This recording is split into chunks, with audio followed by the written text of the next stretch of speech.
அறிவோம். இந்த நாளில் பவுலின் மறுரூபம் என்கிற தேவ செய்தியை சொல்லும்படியாய் விரும்புகிறேன். आज के दिन पौलो के पुनरुरूप के बारे में हम जानेंगे. பவுல் என்கிற மனிதனுடைய வாழ்வில் தேவன் செய்த அழகான மறுரூபங்கள். पौल के जीवन में परमेश्वर ने जो उसके बदलाव किया वो हम देखते हैं. அந்த அனுபவங்களில் கர்த்தர் நம் ஒவ்வொருவரையும் அவருடைய தீர்மானத்தின்படி மறுரூபப்படுத்துவாராக. वैसे ही उसके निर्णय के अनुसार हम सभी को प्रभु एक अच्छा रूपांतरण प्रदान करे. முதலாவதாக vision of Jesus on the road to Damascus. தமஸ்குவுக்கு போகும் வழியில் பவுலுக்கு கிடைத்த இயேசு கிறிஸ்துவின் தரிசனம். दमिश्क में जो पौलुस को प्रभु यीशु मसीह का दर्शन मिला वो हम देखेंगे. அப்போஸ்தலர் 9ஆம் அதிகாரம் 3 முதல் 6 வரையிலுள்ள வசனங்களிலே அந்த நிகழ்ச்சி சொல்லப்பட்டிருக்கிறது. प्रेरितों के काम 9वां अध्याय 3 से आगे तक के इस घटना के बारे में बताया गया है. பவுலாக மாறின அந்த சவுல் கிறிஸ்தவர்களை துன்பப்படுத்தும்படி தமஸ்கு என்ற பட்டணத்திற்கு விரைந்து சென்று கொண்டிருந்தார். ये जो पौल नामक पौलुस है यह दमिश्क में प्रभु के लोगों को सताया करता था और वहां लेकर जाता था. சடுதியிலே வானத்திலிருந்து ஒரு ஒளி அவரை சுற்றி பிரகாசித்தது. अचानक आकाश से एक प्रकाश उसकी चारों ओर छा गया. அவர் தரையிலே விழுந்தார். वो भूमि पर गिर पड़ा. அப்பொழுது சவுலே சவுலே நீ என்னை ஏன் துன்பப்படுத்துகிறாய் என்று அந்த ஒளியிலிருந்து ஒரு சத்தம் வந்தது. उस उजाले में से एक शब्द आया, हे साउल तू मुझे क्यों सताता है. ஆண்டவரே நீர் யார் என்று கேட்டார். उसने कहा कि हे प्रभु तू कौन है. நீ துன்பப்படுத்துகிற இயேசு நானே, முள்ளில் உதைக்கிறது உனக்கு கடினமாம் என்று மறுபடியும் அந்த வார்த்தை பேசினது. उसने कहा कि मैं यीशु है जिसे तू सताता है.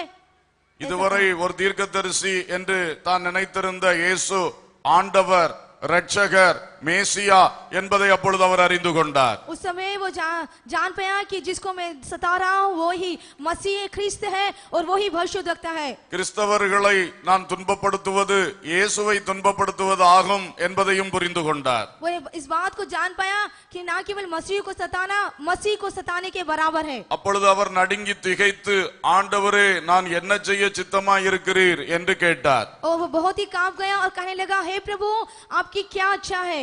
கர்த்தர் இயேசு அவருக்கு சொன்னார், நீ எழுந்து பட்டணத்துக்குள்ளே போ. और प्रभु ने कहा कि तू उठकर नगर में जा. நீ செய்ய வேண்டியது அங்கே உனக்கு சொல்லப்படும் என்றார். जो तुझे करना है वहां तुझसे कहा जाएगा. இது பவுலாய் மாறின அந்த சவுலுக்கு கிடைத்த முதல் தரிசனம். ये जो साउल नामक पौलुस को मिला पहला दर्शन. இயேசு கிறிஸ்துவை தரிசனத்தில் பார்த்தார். उसने यीशु मसीह को दर्शन में देखा. அந்த ஒரு தரிசனம் அவருடைய வாழ்க்கையிலே ஒரு பெரிய சேஞ்சை, ஒரு மறு ரூபத்தையே கொண்டு வந்து விட்டது. उसने एक दर्शन ने उसके जीवन में एक बड़े रूपांतरण को लेकर आया. அது என்ன மறு ரூபத்தை அன்றைக்கு அந்த தரிசனம் கொண்டு வந்தது என்பதை பின்னாலே அவர் சொல்லி காண்பித்திருக்கிறார். वो किस प्रकार का दर्शन है जो उसे बदल दिया, उसके बाद वो उसको बात बोलकर बताता है. பிலிப்பியருக்கு எழுதின நிருபம் 3ஆம் அதிகாரத்திலே அதை குறித்து விவரமாக எழுதி இருக்கின்றார். फिलिपियों की पत्री 3 अध्याय में इस बात का वो विवरण करता है. அன்றைக்கு ஒரு அந்த தொடுதல், ஒரு தரிசனம் அவருக்குள் மிகப்பெரிய மாற்றத்தை கொண்டு வந்து விட்டது. उस दिन जब प्रभु ने उसे छुआ, एक दर्शन उसके जीवन में एक बड़े बदलाव को लेकर आई. பிலிப்பியர் 3:4 முதல் 6 வரையிலும் அவருடைய பழைய வாழ்க்கையின் காரியங்களை சொல்லுகிறார். फिलिपियों 3 अध्याय 4 से लेकर 6 वचन में उसके अपने पिछले जीवन के बारे में वो बताता है. அவர் எவைகளை தன்னுடைய இலக்குகளாகவும் தன்னுடைய ஆதாய பட்டியலாகவும் வைத்திருந்தார் என்பதை அங்கே அழகாய் எழுதி காண்பிக்கப்பட்டிருக்கிறது. यहाँ पर वो बताना चाहता है कि जिसको उसने लक्ष्य रखा है या जिसके लिए वो लाभ समझ रहा था उस बात को उसने बताया. நான் 8ஆம் நாளில் விருத்தசேதனம் அடைந்தவன். मैं 8वें दिन मेरा खातना किया गया. நான் இஸ்ரவேல் வம்சத்தைச் சேர்ந்தவன். मैं इस्राएल के वंश से हूँ. பென்யமீன் கோத்திரத்தான். बेन्यामीन के गोत्र का हूँ. பாஷையிலே எபிரெயரில் பிறந்த எபிரெயன். और मैं जो भाषा में कहूँ तो इब्रानियों का इब्री. மத விஷயத்திலே நியாயப்பிரமாணத்தின்படி பரிசேயன். और व्यवस्था के विषय में यदि कहो तो मैं फरीसी हूँ. பக்தி வைராக்கியத்தின்படி சபையை துன்பப்படுத்தினவன். और उत्साह के विषय में यदि कहो तो मैं कलीसिया का सताने वाला. நியாயப்பிரமாணத்துக்குரிய நீதியின்படி குற்றம் சாட்டப்படாதவன். और व्यवस्था की धार्मिकता के विषय में यदि कहो तो मैं निर्दोष था. இவைகள் என்னுடைய லாபங்கள் என்று சொன்னார். वो कहता कि जो बातें ये सब मेरे लाभ की है. இந்த இயேசு கிறிஸ்துவின் தரிசனத்தை பெற்றுக்கொள்ளும் வரைக்கும் அவருடைய மனதிலே இவைகள் தான் லாபம். லாபங்கள். जब प्रभु यीशु मसीह का दर्शन पाने से पहले यही सब उसके जीवन का लाभ थी, இவைகள்தான் அவருடைய லக்குகள். यही उसका लक्ष्य था. இதெல்லாம் அடைந்தது அவருக்கு பெரிய மகிழ்ச்சி. ये सभी उसने पाया तो उसको बहुत ही खुशी हुई. அன்று அவர் இருந்த அந்த எல்கைக்குட்பட்டு ஒரு மேன்மை என்பது இவைகள்தான், அதெல்லாம் அவர் பெற்றிருந்தார். उन दिनों उस सीमा के तहत उस बड़ी बढ़ोतरी को उसने पाया. ஆனால் இது எல்லாவற்றுக்கும் சேர்த்து ஒரு பெயர் கொடுத்தால் மாம்சத்தின் மேல் உள்ள நம்பிக்கை என்று சொல்லலாம். इस सभी को उसने नाम दिया कि शारीरिक के बातों में आशा रखना. இந்த மண்ணான உலக வாழ்வில் மாம்சத்திலே அவருக்கு இருந்த பெரிய நம்பிக்கைகள் இதெல்லாம் எனக்கு இருக்கிறது என்பதாகும். और सब बताता है कि जो मिट्टी में सभी की होती है वही सारी चाहत मेरे अंदर है. ஆனால் கிறிஸ்துவை சந்தித்த பிறகு அவருடைய இந்த லக்குகளும் ஆதாய பட்டியலும் முற்றிலும் மாற்றம் பெற்றன. लेकिन जब से उसने मसीह को पाया, जब उसका ये लक्ष्य और उसकी जो लाभ की वस्तुएं थी, पूरी तरह से उसने एक बदलाव को पाया. 7 முதல் 11 வரையிலான வசனங்களிலே அந்த புதிய லக்குகளையும் லாபங்களையும் குறித்து சொல்லுகிறார். 7 से लेकर 11 वचनों में वो पहले उसके लक्ष्य को और नए लाभ को बताता है. நான் கிறிஸ்துவை பற்றும் விசுவாசத்தினால் வருகிறதும் விசுவாசம் மூலமாய் தேவனால் உண்டாயிருக்கிறதுமான நீதியை உடையவனாய் இருக்க வேண்டும். वो कहता है कि हम मसीह की धार्मिकता के साथ धर्मी बने रहें. இனி அதுதான் என்னுடைய புதிய லக்கு. वही मेरा नया लक्ष्य है. கிறிஸ்துவுக்குள் இருக்கிறவன் என்று எப்பொழுதும் காணப்பட வேண்டும். मसीह में हमेशा हमें रहना चाहिए. அதுதான் என்னுடைய லக்கு, அதுதான் என்னுடைய உண்மையான லாபம். वही मेरा लक्ष्य है, वही मेरा वास्तविकता में लाभ है. நான் இயேசுவை நான் அறிய வேண்டும். मैं यीशु को और अधिक पहचानूं. அவருடைய உயிர்த்தெழுதலின் வல்லமை அறிய வேண்டும். उसकी मृत्यु जी की सामर्थ को जानूं. அவருடைய பாடுகளின் ஐக்கியத்தை அறிய வேண்டும். उसके दुखों के में सहभागी हूं. அவரோடு கூட அவருடைய மரணத்துக்குப்பான மரணத்துக்குள்ளாகி அவரோடு கூட எழும்புவதற்கு தகுதி அடைய வேண்டும். और उसकी मृत्यु की समानता में को प्राप्त करूं. அப்போ முன்னால சொன்ன பட்டியல் வேற, இப்ப சொல்லுகிற பட்டியல் கம்ப்ளீட்டா வேற.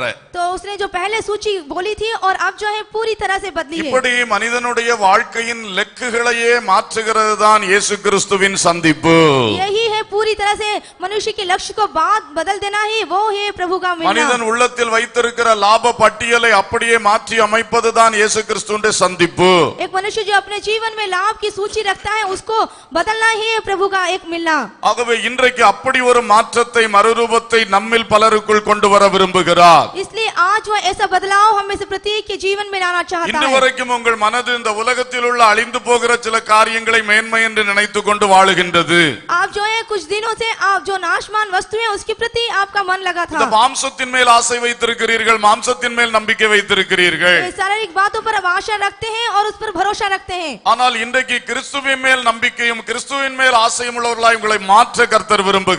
लेकिन आज आप उस पर भरोसा रखें, ये प्रभु चाहते हैं. அப்பொழுது இந்த லாப பட்டியல் எல்லாமே மாறிவிடும். तब ये लाभ की जो सूचियां हैं पूरी तरह से बदल जाएगी. உள்ளத்துல எது பெரிதென்று நினைத்திருக்கிறோம், आप जो अपने हृदय में बड़ा समझते हैं, எது கிடைக்கிறது எனக்கு பெரிய மேன்மை என்று நம்ம நினைத்திருக்கிறோம், आप जो सोचते हैं कि क्या मुझे मिले और जो वो बहुत बड़ा அவைகளை है, யோசித்து பாருங்கள். उसे आप सोच कर அது देखिए. பலதும் அழிந்து போகிற விஷயங்கள். उसमें से बहुत सी ऐसी हैं जो नाशमान இந்த हैं. பூமி வாழ்க்கையோடு அது முடிந்து போகக்கூடிய விஷயங்கள். इस पृथ्वी के जीवन के साथ वो खत्म होने वाली அப்ப है. முழுசும் நம்ம இந்த உலகத்தின் மேலும் மாம்சத்தின் மேலும் தான் நம்பிக்கை வைத்துக் கொண்டிருக்கிறோம். तो इसका मतलब है पूरी तरह से हम शरीर पर और इस भूमि की वास्तु से हम. ஆகவே தேவ பிள்ளைகளே எல்லாரும் இதை சிந்திக்க வேண்டும். इसलिए हे प्रभु के लोगों सभी आज विचार करने का समय है. நமக்குள் இன்றைக்கு ஒரு சரியான தேவ சந்திப்பு வர வேண்டும். हमारे अंदर एक सही प्रभु की एक मिलने की आए, அப்பொழுது இவைகள் கம்ப்ளீட்டாய் மாற்றப்படும். तब ये पूरी तरह से बदल जाएगा. நம்முடைய ஆசைகளும் விருப்பங்களும் எல்லாம் அந்த அழியாத நித்திய காரியங்களின் மேல் உண்டாகிவிடும். हमारी आशा और चाहत जो नाश ना होने वाली उन कार्यों पर हमारी होने पाए, அவைகள் தான் மேன்மைகள். वही है हमारी प्रशंसनीय இவைகள் बात. எல்லாம் தற்காலிகமானவைகள். ये सभी कुछ दिनों की है. தேவைக்கு பயன்படுத்துவோம், அப்புறம் இதெல்லாம் விட்டு விட்டு நாம் போய் விடுவோம். जरूरत के लिए उपयोग करते हैं, फिर उसके बाद हम छोड़ कर जाते இந்த हैं. ஒரு தெளிவான தரிசனம் நமக்குள் வர வேண்டும். आज एक साफ दर्शन हमारे अंदर आने पाए. இயேசு கிறிஸ்துவை சந்தித்த அல்லது இயேசு கிறிஸ்துவினால் சந்திக்கப்பட்ட ஒவ்வொருவருக்குள்ளும் இந்த மாற்றங்கள் வந்திருக்கிறது. यीशु मसीह के मिलने के दौरान जो बदलाव आता है वो हम में से प्रत्येक के अंदर आने पाए. ஒருவேளை சந்திக்கப்பட்டவர்கள் காலப்போக்கிலே திரும்ப பழைய நிலைமைக்கு போயிருந்தால் இன்றைக்கு திரும்பி வருவோமாக. हो सकता है आप समय के गुजर जाने से वो मिलना आप भूल गए, लेकिन फिर से आप उस स्थिति में आने पाए. எனவே நம்முடைய கோல்ஸுக்கு, நம்முடைய கெயின் லிஸ்டுகளுக்கு, நம்முடைய லக்குகளுக்கும் நம்முடைய லாப பட்டியல்களுக்கும் இன்றைக்கு ஒரு மறுரூபம் வர வேண்டும். इसलिए जो हमारा लक्ष्य है और जो लाभ की सूची है उनमें हमारा एक बदलाव आने पाए. அல்லேலூயா. हालेलुया. யாருடைய உள்ளத்துக்குள் இந்த வார்த்தை வருகிறதோ நீங்கள் பாக்கியவான்கள். जिसके हृदय में ये वचन आ रहे हैं आप धन्य हैं. இந்த உள்ளத்தின் மாற்றம் இல்லாவிட்டால் நாம் ஒன்றையும் அடைந்து கொள்ள போகிறதில்லை. यदि हृदय में परिवर्तन ना आए तो हम कुछ भी नहीं पा सकते. கர்த்தர் கிருபை கூர்ந்து இந்த வார்த்தைகளை உங்கள் உள்ளத்துக்குள்ளே வைப்பாராக. प्रभु अनुग्रह देकर यह वचन आपके हृदय में रखने पाए. இன்றைக்கு நீங்கள் லாபமாக எதை நினைத்துக் கொண்டிருக்கிறீர்கள்? इन दिनों आप किस बात को बहुत ही लाभदायक समझ रहे हैं? பணத்தையே பெரிதாய் நினைத்துக் கொண்டிருக்கிறீர்களா? क्या आप धन को ही बड़ा समझ रहे हैं? சொத்துக்களையும் பொருட்களையும் பெரிதாய் நினைக்கிறீர்களா? क्या धन संपत्ति को आप बड़ा समझ रहे हैं? பதவிகளையும் பட்டங்களையும் நினைக்கிறீர்களா? क्या ऊंची पदवी को आप बड़ा समझ रहे हैं? அரசியலில் வந்த பல உயர்வுகளை பெருசென்று நினைக்கிறீர்களா? क्या राजनीति में ऊंचे पद को पाना ही आप बड़ा समझते हैं? படிப்பிலே கிடைத்த உயர்வுகளை பெரிதென்று நினைக்கிறீர்களா? क्या पढ़ाई के क्षेत्र में उन्नति को पाना बड़ा समझते हैं? பதவிகள் மற்றும் பட்டங்கள் கிடைத்ததை பெரியது என்று நினைக்கிறீர்களா? क्या आपको बहुत बड़ी पदवी मिले, प्रमाण पत्र मिले, यही बड़ा समझते हैं? மத விஷயத்திலும் நாம் பெந்தகோஸ்தே சபைக்காரன் என்று பெரிதாய் நினைக்கிறீர்களா? यदि धर्म के विषय में कहो तो हम पेंतेकोस्त हैं. நான் பரிசேயரில் பிறந்த பரிசேயன் என்று நினைக்கிறீர்களா? और हम फरीसी हैं, हम बड़े जन्म से फरीसी हैं. இவைகளெல்லாம் பெருமைக்குத்தான் இருக்குமே தவிர காரியத்துக்கு உதவாது. ये सब ये केवल घमंड के लिए है लेकिन काम में नहीं. நம்முடைய மேன்மை என்ன? हमारी प्रशंसनीय बातें क्या है? இயேசுவை அறிய வேண்டும். हमें यीशु को जानना है. அதுதான் நமக்கு லாபம். वही हमारा लाभ है. அவருடைய உயிர்த்தெழுதலின் வல்லமை அறிய வேண்டும். उसके जी उठने की सामर्थ्य को जानना है. அதை குறித்த ஒரு தாகம் வரட்டும். उसके प्रति हमारे अंदर एक प्यास आने पाए. பாடுகளுடைய ஐக்கியத்தை குறித்த அறிவு வர வேண்டும். उसके दुखों में हम सहभागी हो, उस मर्म को जाने. நமக்கு மரணம் ஒன்று உண்டு. हमारे दिन हमारे जीवन में मृत्यु है. அந்த மரணம் அவருக்குள்ளான மரணமாக இருக்க வேண்டும். ये जो मरना है उसके अंदर ही हम मरे. அப்பொழுது அவருடைய உயிர்த்தெழுதலின் சாயலிலும் இணைக்கப்படுவோம். तब हम उसके मरे हुए में से जी उठने की नए सायल में बनेंगे. இப்படிப்பட்ட ஒரு மாற்றம் இன்றைக்கு ஒவ்வொருவருக்குள் வருவதாக. इस तरह का बदलाव हमें से प्रत्येक के अंदर आने पाए. பூமிக்குரியவைகளை சிந்தித்துக் கொண்டிருக்கிற நாம் பரலோகத்துக்குரியவைகளை சிந்திக்க தொடங்குவோம். इस पृथ्वी की बातों को जो हम विचार सोच रहे हैं, आज हम स्वर्गीय बातों को सोचें. மாம்சத்துக்குரியவைகளை சிந்தித்துக் கொண்டிருக்கிற நாம் கிறிஸ்துவுக்குரியவைகளை சிந்திப்போம். जब हम शारीरिक बातों को सोच रहे हैं, अब मसीह की बातों को सोचें. இந்த ஒரு சந்திப்பு வரும் பொழுது ये जब हमारा मिलाव होना ஒரு था, மனம் திரும்புதல் நமக்குள் வருகிறது. एक मन फिराव हमारे अंदर आता है. இயேசுவோடு உடன்படிக்கை பண்ணிக்கொள்ளுகிற ஞான ஸ்நானத்தை நாம் பெற்றுக்கொள்ளுகிறோம். यीशु के साथ वाचा बांधने का बपतिस्मा हम लेते हैं. பரலோக அங்கீகாரமாகிய பரிசுத்த ஆவியின் அபிஷேகத்தை நாம் பெற்றுக்கொள்ளுகிறோம். स्वर्ग की स्वीकृति अर्थात पवित्र आत्मा हम पाते हैं. இதுதான் மனதுக்குள் வருகிற சரியான மாற்றம். यही है एक मनुष्य के अंदर आने वाला सही बदलाव. இன்றைக்கு இதையெல்லாம் பெற்றுக்கொண்டிருக்கிறவர்களே, इन दिनों जिन्होंने प्राप्त किया है, உங்களுடைய ஆதாய பட்டியல் இன்றைக்கு எதுவாக இருக்கிறது? तुम्हारे अंदर वो लाभ की सूची कौन सी है? நீங்கள் வாழ்க்கையிலே அடைய வேண்டும் என்று நினைத்திருக்கிற அந்த லக்குகள் எதுவாக இருக்கிறது? क्या आप जो जीवन में पाना चाहना चाहते हैं वो लक्ष्य वो है? ஜபத்திலே வளர வேண்டும் என்ற லக்குண்டா? क्या प्रार्थना में बढ़ने का लक्ष्य है? அபிஷேகத்திலே வளர வேண்டும் என்ற லக்குண்டா? क्या अभिषेक में बढ़ने का लक्ष्य है? வேதத்தை அதிகமாய் வாசிக்க வேண்டும் என்பதில் லக்குகள் குறித்திருக்கிறீர்களா? क्या पवित्र शास्त्र को और अधिक पढ़ने का लक्ष्य है? கர்த்தருக்காக ஊழியம் செய்ய வேண்டும் என்ற லக்குகள் முன்வைத்திருக்கின்றீர்களா? क्या प्रभु की सेवा करने का लक्ष्य आगे रखे हैं? இவைகளெல்லாம் நமக்கு அழியாத பொக்கிஷங்களை பரலோகத்தில் சேர்க்க உதவி செய்கிறது. यही एक अनजानी धन है जो हमें स्वर्ग में मिलती है. அவைகள் தான் நித்திய காலம் நமக்கு லாபமாக இருக்க போகிறது. वही हमें सनातन काल के लिए लाभदायक है. உலகத்திலே சம்பாதிக்கிற எல்லாம் ஒரு நாள் விட்டு விட்டு தான் போக வேண்டும். हम संसार में जो भी कमाते हैं एक दिन हमें उसे छोड़कर ஒரு जाना होगा. நயா பைசா கூட நம்ம கொண்டு போக முடியாது. एक छोटा पैसा भी हम नहीं ले पा सकते. ஆனால் இந்த ஆவிக்குரிய அனுபவங்களில் வளர வளர பரலோகத்திலே நித்திய வீட்டிலே பொக்கிஷங்கள் சேர்க்கப்படும். लेकिन आत्मिक जीवन में जितना अधिक बढ़ते हैं हम उसे सनातन घर में एक भंडार को हम ஆகவே एकत्रित இன்று करते हैं. நமக்குள் வர வேண்டிய ஒரு பெரிய மறுரூபம், इसलिए आज हमारे जीवन में एक बड़ा रूपांतरण आना चाहिए. அழிந்து போகிற போஜனத்துக்காய் கிரியை செய்து கொண்டிருந்த நாம் जो नासमान भोजन के प्रति काम कर रहे थे हम, இனிமேல் நித்திய ஜீவன் வரைக்கும் நிலை நிற்கிற போஜனத்துக்காய் கிரியை செய்ய வேண்டும். अब जो अनंत जीवन तक के बने रहे हुए उसके लिए हम प्रयास करें. வீட்டிலே தனியே இருக்கும் பொழுது இவைகளை எடுத்து சிந்திக்க வேண்டும். जब हम घर में अकेले रहते हैं तो इन सभी के बारे में हम विचार करें. ஒரு நாளிலே ஆண்டவர் 24 மணி நேரத்தை எனக்கு தந்திருக்கிறார். एक दिन में 24 घंटे प्रभु ने मुझे दिए हैं. அதிலே நான் எவ்வளவு நேரம் அந்த நிலை நிற்கிற போஜனத்துக்காய் கிரியை செய்கிறேன், எவ்வளவு நேரம் அந்த அழிந்து போகிற போஜனத்துக்காய் கிரியை செய்கிறேன். उसमें से कितने दिन उस नाशमान भोजन के लिए और नाश ना होने वाले भोजन के लिए प्रयास कर रहा हूँ। உட்கார்ந்து சிந்தித்து பார்த்தா உங்களுடைய நிறைவு என்ன உங்களுடைய குறைவு என்ன என்று நீங்கள் தெளிவாய் கண்டுபிடிப்பீர்கள். जब इस बात का विचार आप करेंगे तो कहाँ आप घटी है, कहाँ आपकी भरपूरी है, आप समझ पाएंगे। இந்த அழிந்து போகிற பொருளுக்காக கொஞ்சம் வேலை செய்ய வேண்டியது இருக்கிறது. ஏனென்றால் நம்முடைய பிழைப்புக்காக. इस संसारिक जीवन में हमें जीने के लिए कुछ कार्य करने की आवश्यकता है। ஆனால் அது மட்டுமே அதுக்காக மட்டுமே கிரியை செய்தால் பரலோகத்தின் வெளிப்பாடு உங்களுக்குள் இல்லை என்பதுதான் உண்மை.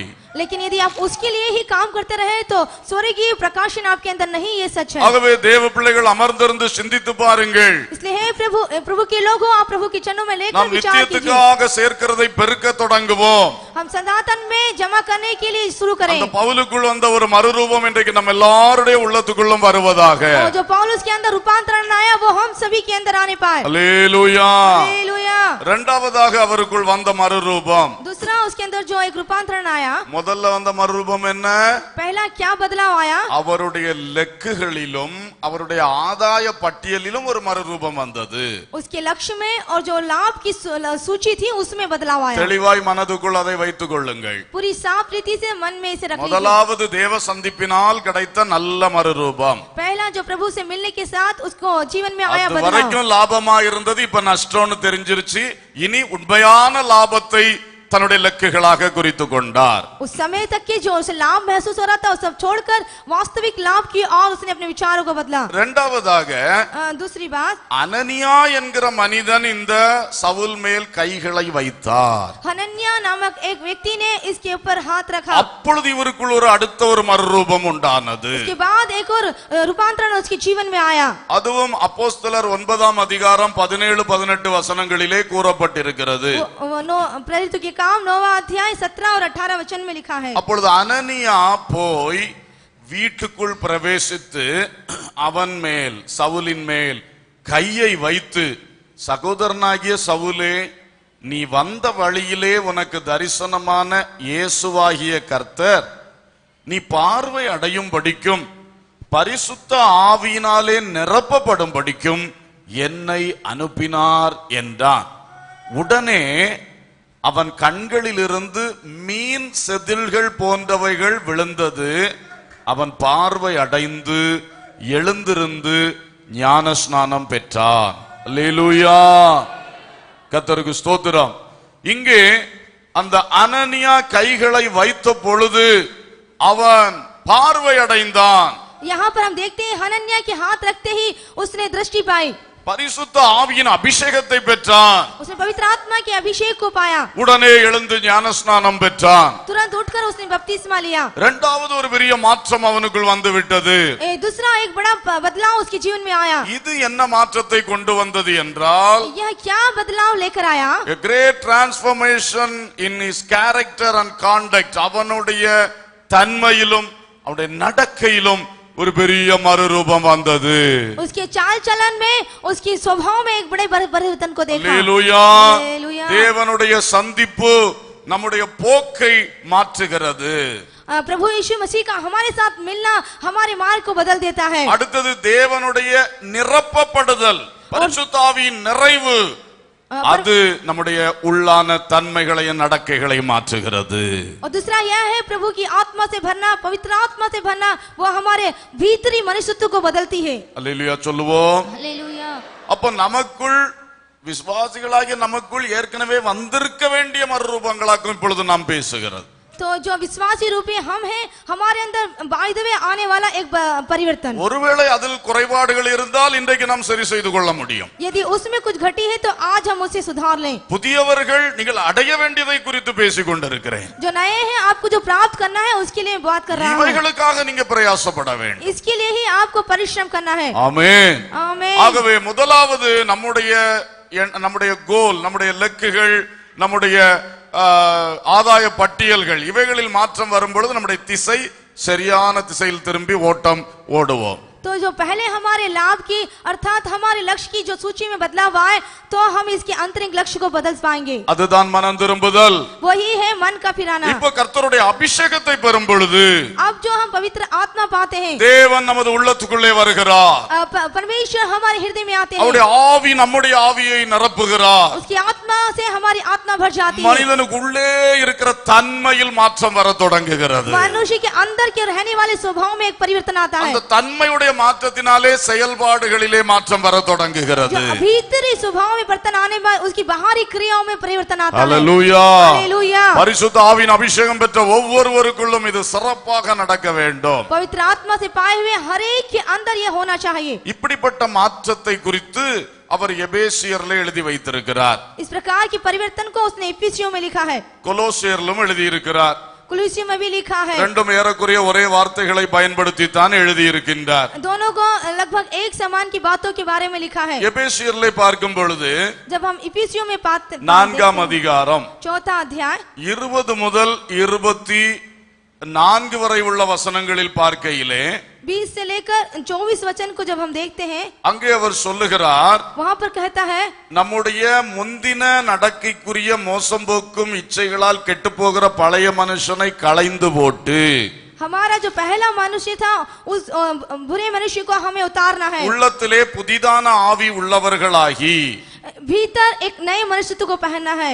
தேவனுடைய சாயலாய் சிருஷ்டிக்கப்பட்ட புதிய மனுஷனை தரித்துக் கொள்ள வேண்டும்। परमेश्वर के स्वरूप को उस मनुष्य को हमें धारण करना है। அப்ப உள்ளே தேவன் வரும் பொழுது तो जब हमारे हृदय में प्रभु आते हैं, அதுவரைக்கும் இருந்த பழைய மனுஷனை களைந்து போட வேண்டும்। उस समय तक के जो पुराना मनुष्यता है हमें उसे उतार அது फेंकना है। உலகத்தில் உள்ள இச்சைகளாலே கெட்டு போகிற பழைய மனுஷன்। वो है जो संसार की अभिलाषाओं से भरा हुआ एक बुरा मनुष्य। அவனுடைய கிரியைகளை 18-19 ஆகிய வசனங்களிலே சொல்லுகிறார்। उसकी क्रियाओं के बारे में 18 और 19 में लिखा है। அது புத்தியில அந்தகாரப்பட வைக்கிற ஒரு கிரியை। वो हमारी बुद्धि को अंधेरी कर देने वाली कार्य। இருதய கடினம், हृदय का कठोर होना। இருதய கடினத்தினாலே அறியாமையா இருந்து ஜீவனுள்ள தேவனுக்கு அந்நியரா இருக்கிற அனுபவம்। और ऐसा मन के कठोर होने के कारण जीवित परमेश्वर को ना जाने की स्थिति। உணர்வில்லாத தன்மை, और गलतियों का एहसास ना होने वाला एक समझ। அசுத்தங்களை ஆவலோடே நடப்பிக்கிற ஒரு தன்மை। और सब प्रकार के गंदे को लालसा से चलने वाला एक स्वभाव। காம விகாரத்துக்குள் தங்கள் சரீரத்தையும் அவயவங்களையும் ஒப்பு கொடுக்கிற ஒரு தன்மை।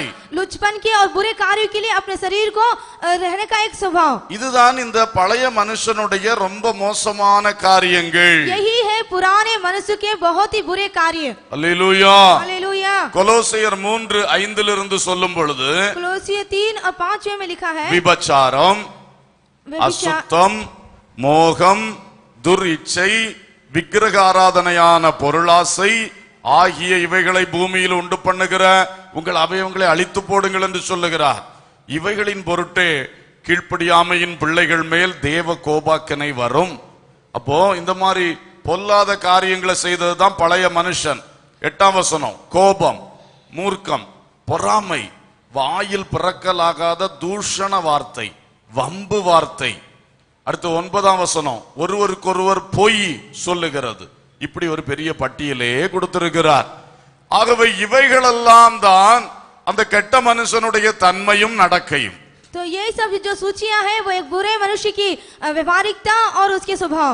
இந்த கெட்ட மனுஷனுடைய தன்மை மாறிவிட்டால் பிறகு நல்ல கிரியைகள் வர ஆரம்பிக்கும். जब ये बुरे मनुष्य की व्यवहारिकता बदल जाए तभी एक अच्छी क्रियाएं आएंगी। அதை எபேசியர் 4ஆம் அதிகாரம் 25 தொடங்கி 6ஆம் அதிகாரம் 18ஆம் வசனம் வரைக்கும் விளக்கம் கொடுக்கிறார்.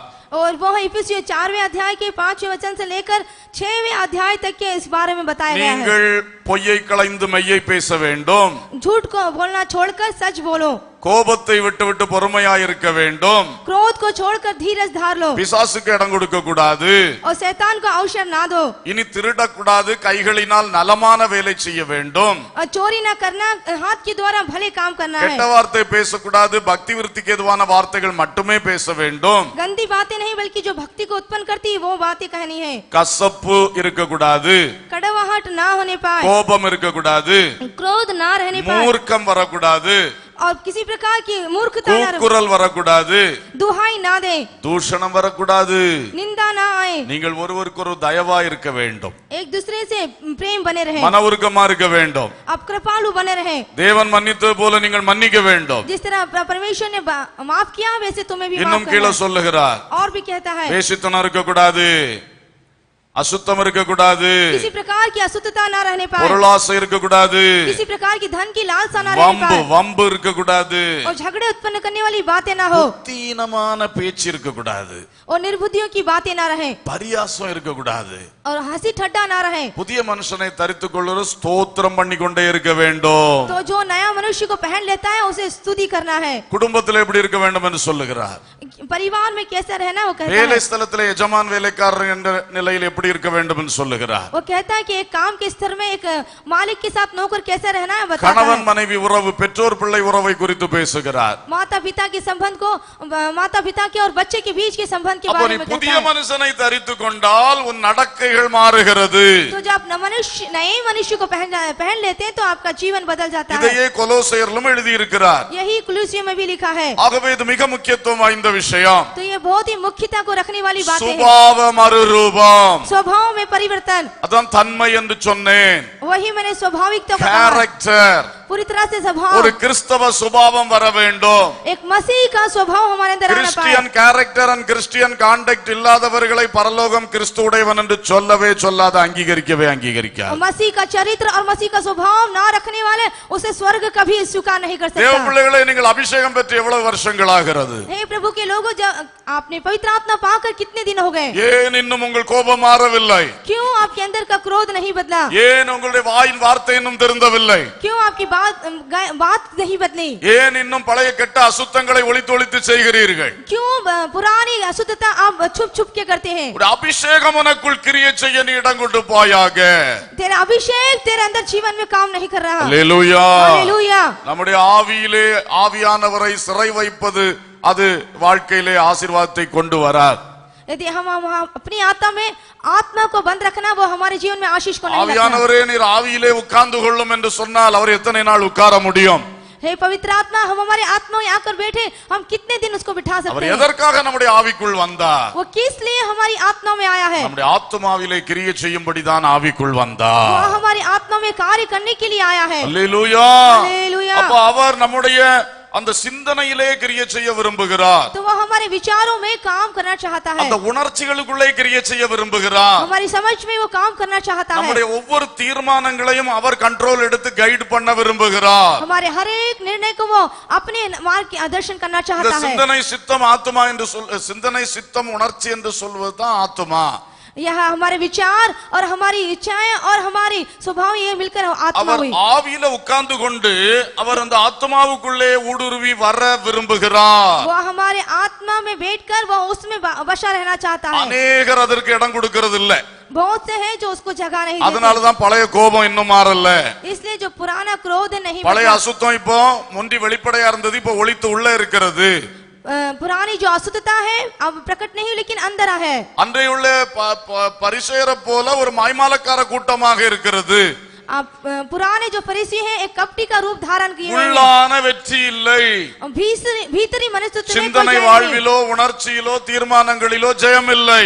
विचारों के जीवन में, समझ में, निर्णय में कोई परिवर्तन नहीं। ஏனென்றால் நாம் பெற்ற அபிஷேகம் நம்மை மறுரூபப்படுத்த நாம் இடம் கொடுக்கவில்லை. क्योंकि जिस अभिषेक को हमने पाया है हम पुनरुत्थान हो सके, हमने जगह नहीं दी। ஆவியானவர் ஆவிக்குள் மட்டும் உட்கார்ந்து கொள்ள வேண்டும் என்று அவரை சிறை வைத்திருக்கிறோம். हमने अपने आप में पवित्र आत्मा को कैद रखा है, அவர் நம்முடைய ஆத்துமாவிலே கடந்து வரட்டும். वो हमारी आत्मा में आने पाए। அதுதான் ஆவிக்குள் ஆகிறதுன்னு சொல்றது. वही है आत्मा में आ जाना। அல்லேலூயா. हालेलुया। சிலர் ஆவிக்குள் ஆகிறதுனா என்ன நினைக்கிறாங்க? कुछ एक लोग आत्मा में आ जाने का क्या मतलब समझते हैं? கொஞ்சம் உணர்ச்சியில கொஞ்சம் ஏதோ பண்ணுனா ஆவிக்குள் ஆகிறதுன்னு நினைக்கிறாங்க. उनकी समझ में अपने शरीर में कुछ कर लेना यही आत्मा में आ அது जाना। நீங்க உணர்ச்சிக்குள் ஆகிறது. वो अपने एहसासों में आ जाना है। ஆவிக்குள் ஆகிறது என்றால் என்ன?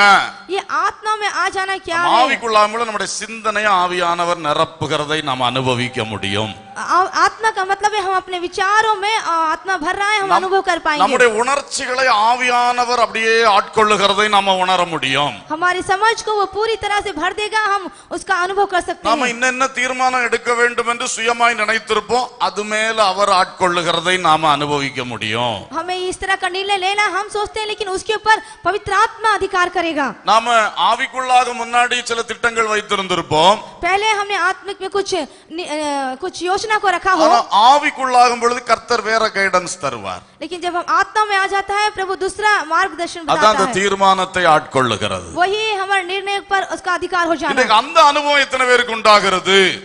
यहाँ अनुभव कितने लोग को आता है? அதுதான் உண்மையில் ஆவிக்குள்ளாகிறது. वही है वास्तव में आत्मा में आ जाना। அல்லேலூயா. हालेलुया। அதான் தேவ ஆவியினாலே நடத்தப்படுகிறது. वही है परमेश्वर की आत्मा के द्वारा चलने जा ஒரு रहा। பாட்டு நாமாக பாடிக்கொண்டிருக்கலாம், हो सकता है एक गीत हम ही गा रहे हैं, அதே பாட்டை ஆவிக்குள்ள பாடலாம். वही गीत हम आत्मा में गा सकते हैं। எப்படி நம்ம சிந்தனை ஆவியானவர் ஆட்கொள்ளும்படி கொடுத்தால், क्यों जब हम अपने विचारों को पवित्र இந்த आत्मा अधिकार करे दें। சிந்தை உணர்ச்சி இந்த இடங்களை எல்லாம் ஆவியானவர் அப்படியே ஆவிக்குள்ள இருந்து அங்க வெளியே வருகிறது, அந்த ஆத்மாவை நிரப்புகிறத நம்ம பார்க்க முடியும். हमारे विचारों में, हमारी समझ में वैसे ही पवित्र आत्मा उतरता है, हम अनुभव कर सकते हैं। சில வேளை அமைதியான தியானத்திலே இது நடக்கும், कुछ एक समय में हम शांति से रहकर उस ध्यान को हम समझ சில सकते हैं। வேளை நல்ல ஒரு அசைவு, நல்ல ஒரு வித்தியாசம் நமக்கு சரீரத்திலே கூட தெரியும். कुछ एक क्रिया कुछ समय में हम अपने शरीर में प्रदान कर सकते हैं। நாம் அமைதியாய் ஆவிக்குள்ளாகவும் முடியும், நல்ல வெளிப்படையாகவும் ஆவிக்குள்ளாகவும் முடியும். हम शांति से भी आत्मा में भर सकते हैं और प्रकट रूप से भी आत्मा में भर ஆகவே सकते இந்த हैं। அனுபவத்தை வாஞ்சிக்க வேண்டும். तो इन अनुभव को हमें ஒரு चाहना பாட்டு चाहिए। பாடினாலும் அப்படியே நம்ம சிந்தைக்குள்ள அந்த உள்ள இடம் கொடுக்க வேண்டும். जब हमें गीत को गाते हैं तो वैसे ही हम अपने विचारों में उसके ஒரு लिए ஜெபம் जगह देना। பண்ணினாலும் ஆவியானவர் வந்து நம்ம ஆத்மாவை நிரப்புறதுக்கு இடம் கொடுக்க வேண்டும். जब हम प्रार्थना करते हैं तो भी पवित्र आत्मा आकर हमारे भीतर को இப்படி भरे। நீங்கள் பழகினால் உங்களுக்குள் சுபாவ மாற்றம் ஈஸியா வரும். यदि आप इसमें सीख जाए तो आपके स्वभाव में परिवर्तन बहुत ही सरल रूप से आ जाएगा। எத்தனை பேருக்கு இது புரிந்தது? कितने लोग समझ पाए हैं? ஆமென், आमीन, ஆமென். आमीन। இத நம்ம செய்யாதனால தான் நம்ம வந்து சுபாவ மாற்றத்தை இன்னும் அடையவில்லை. ये हमने नहीं किया, इसलिए हम अपने स्वभाव में परिवर्तन को नहीं पा रहे हैं। பழைய கோபம் அப்படிதான் இருக்கு, पुराना जो क्रोध है वो वैसे ही है, பழைய பகை இன்னும் மாறல, पुराना जो बैर है वैसे ही है, பழைய இச்சை இன்னும் மாறல, पुरानी अभिलाषाएं नहीं बदली है, பழைய உலக ஆசை இன்னும் மாறல, और पुरानी जो सांसारिक आशा नहीं பழைய बदली, பண ஆசை பொருளாசை ஒண்ணுமே மாறல. पुरानी जो धन और संपत्ति की लालसाएं वो नहीं இன்னைக்கு बदली। நம்முடைய குறைவை நாம் உணர வேண்டும். इन दिनों हमारी कमी को दोष को हम समझ பரிசுத்தாவியை पाएं। பெற்றும் இந்த மாற்றம் வராதது பெரிய ஒரு குறைபாடு. पवित्र आत्मा का अभिषेक पाकर भी यदि बदलाव नहीं आया तो ये बहुत ही गलत है। இனி நாம் நேரத்தை வீணடிக்காமல், காலத்தை வீணாக்காமல் இந்த அனுபவங்களுக்காய் பரிசுத்தாவின் கையில ஒப்பு கொடுப்போம். अब से हम समय को बर्बाद ना करते हुए अपने जीवन को पूरी तरह पवित्र आत्मा के हाथ में दें। இப்படிப்பட்ட மாற்றங்கள் நமக்குள் வர வேண்டும். इस तरह का बदलाव हमारे जीवन में அந்த आने का। ஆவியானவர் அப்படியே ஆத்மாவில வந்து சரீரத்தில் கூட வருவார். वैसे ही पवित्र आत्मा हमारी आत्मा में आकर हमारे शरीर में आएगा। சரீரத்தில் வரும்பொழுதுதான் நமக்கு சரீரத்திலே பல வெளிப்பாடுகள் வருகிறது. जब वो शरीर में आता तो शरीर में बहुत सी प्रकटीकरण हम पा सकते हैं। வெளிப்பாடுகள்னா மேனிஃபெஸ்டேஷன்ஸ், அது சரீரத்தில் கை தட்டுறது, துள்ளுகிறது, குதிக்கிறது எல்லாம் அங்கிருந்து வருகிறது. शरीर में जो हम हाथ तालियां बजाते हैं वो प्रभु के लिए उछलते हैं, सब ऊपर से आता है। ஆனா இன்னைக்கு எங்க தோல்வி என்றால், ये कहां पर हम हार को पा रहे இந்த हैं? கை தட்டுறதையும் துள்ளுறதையும் எல்லாம் ஒரு பழக்கமா மாற்றிக்கிட்டோம். ये जो तालियां बजाना, उछलना, ये सब हमने आदत कर ली है। அது ஆவியானவருடைய அந்த நிரப்புதலினால் ஒரு பரவசத்தோடு செய்வதில்லை, சும்மா ஒரு பிராக்டிஸ்க்கு செய்கிறது. वो पवित्र आत्मा के भरने से उस मग्न होने के कारण नहीं, केवल एक हम उसको कर रहे அப்ப हैं इसलिए நமக்கு करते அதுல हैं। பெரிய திருப்தி வந்துருச்சு. इसलिए हम उसमें एक संतुष्टि हो चुके நல்லா हैं। கையை தட்டுனோம்னா நான் பயங்கரமா ஸ்பிரிச்சுவல் ஆயிட்டேன்னு நினைக்கிறோம். अच्छी तरह से ताली बजा लिए तो हम बहुत आत्मा में भर गए, ऐसा सोचते हैं। அப்படி அல்ல. ऐसा नहीं இந்த है। கைத்தட்டுகளும் இந்த மேனிஃபெஸ்டேஷன்ஸ் எல்லாம் உள்ள இருந்து வரணுமே தவிர வெளியே இருந்து இல்ல. ये जो हमारा ताली बजाना है हमारे हृदय से आने पाए, यही सही होगा। அவருடைய அபிஷேகம் வரும் பொழுது நம்மளால அடக்க முடியாது, தாங்க முடியாது. जब उसका अभिषेक हमारे अंदर आएगा तो हम अपने आप में कंट्रोल नहीं कर पाएंगे। அப்படிதான் அந்த வெளிப்பாடுகள் வருகிறது. वही प्रकाशन इस प्रकार से आता है। அல்லேலூயா. हालेलुया। எனவே நமக்குள் ஒரு மாற்றம் வர வேண்டும் என்பது முக்கியம். तो हमारे अंदर एक बदलाव आना बहुत ही आवश्यक है। இங்க இருக்கிற அந்த அபிஷேகம் यहाँ पर जो अभिषेक है அப்படியே ஆத்மாவுக்குள்ள ஊடுருவி வரணும். वैसे ही वो आत्मा में भर कर आने पाए। நான் சொல்லும் போதே அதை நினைச்சு பாருங்க. जैसा मैं कह रहा हूँ आप उसको सोच कर देखिए। சில சில சில கதிர்களை பாய்ச்சுகிறாங்கல்ல சரீரத்துக்குள்ள, कुछ एक जो ரேஸ், रेसे होते हैं, அது கரெக்டா அங்க உள்ள இறங்கி போகும்போது தான் அதோட கிரியை அங்க போய் செய்யும். जब रेसे शरीर में सही रीति से उतरते हैं तो उसका सही अनुभव जब भी काम அதே होता மாதிரி है। நமக்குள்ள இருக்கிற அந்த ஆவியானவர் அப்படியே நம்ம சரீரத்துக்கு இந்த ஆத்மாவிலையும் சரீரத்துக்குள்ளேயும் வரணும். वैसे ही जो किरणें हमारे शरीर से पवित्र आत्मा की ओर से आनी चाहिए। The release of the spirit என்று சொல்லுவார்கள். உள்ள இருக்கிற ஆவியானவரை நீ ரிலீஸ் பண்ணு, விடுதலை செய். इसको कहता है कि पवित्र आत्मा जो हमारे अंदर है उसको बाहर तो काम करने दे। நீ ரிலீஸ் பண்ணாம அப்படியே பிடிச்சு வச்சிட்டு இருந்தா உனக்கு பிரயோஜனம் இல்லை. यदि तू उसको बाहर काम करने दे, यदि पढ़ के रहे तो कुछ नहीं। அத நீங்க உள்ள இருக்கிற ஆவியானவருக்கு இடம் கொடுக்கணும். இன்னொரு பாஷையில சொன்னா இடம் கொடுக்க வேண்டும். तो एक और भाषा में यदि कहे तो हृदय में जो पवित्र आत्मा है उसको आप काम करने के लिए என் जगह दे। சிந்தையை, என் உணர்ச்சியை, என் தீர்மானங்களை ஆட்கொள்ளுவதற்கு அப்படி மனமாற அவருக்கு இடம் கொடுக்க வேண்டும். हमारे विचार, हमारे समझ, हमारे सोच को पूरी तरह से वो अधिकार कर ले, इस तरह से हम जगा दें। அப்ப என் மனம் அதுக்காக திறக்கும் போது அவர் அந்த திறப்பின் வழியாய் வருகிறார். तो जब हम अपना मन खोल के देखते हैं तो वो खुले द्वार के द्वारा वो आता है। ஹல்லேலூயா.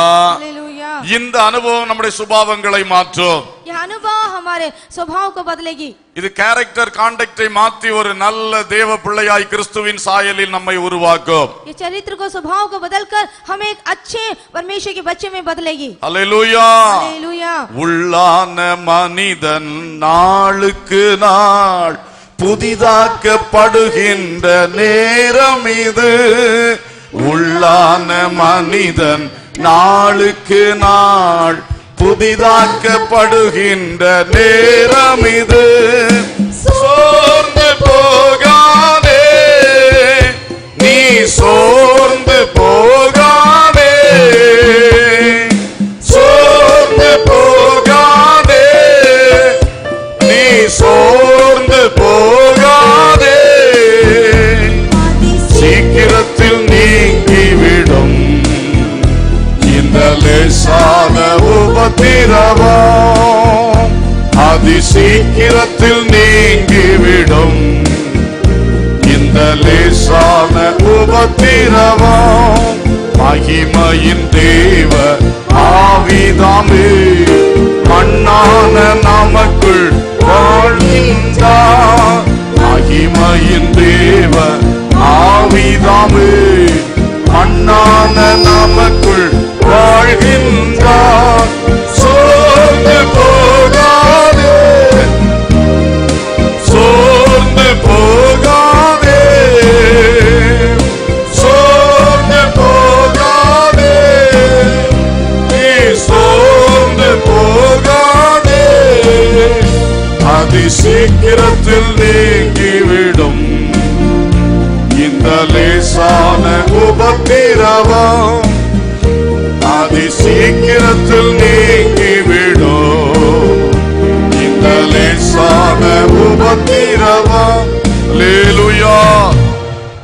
கர்த்தருக்கு மகிமை உண்டாகட்டும். परमेश्वर को महिमा मिलने पाए। முதலாவது தேவனுடைய சந்திப்பு ஒரு மறுரூபத்தை கொண்டு வந்தது.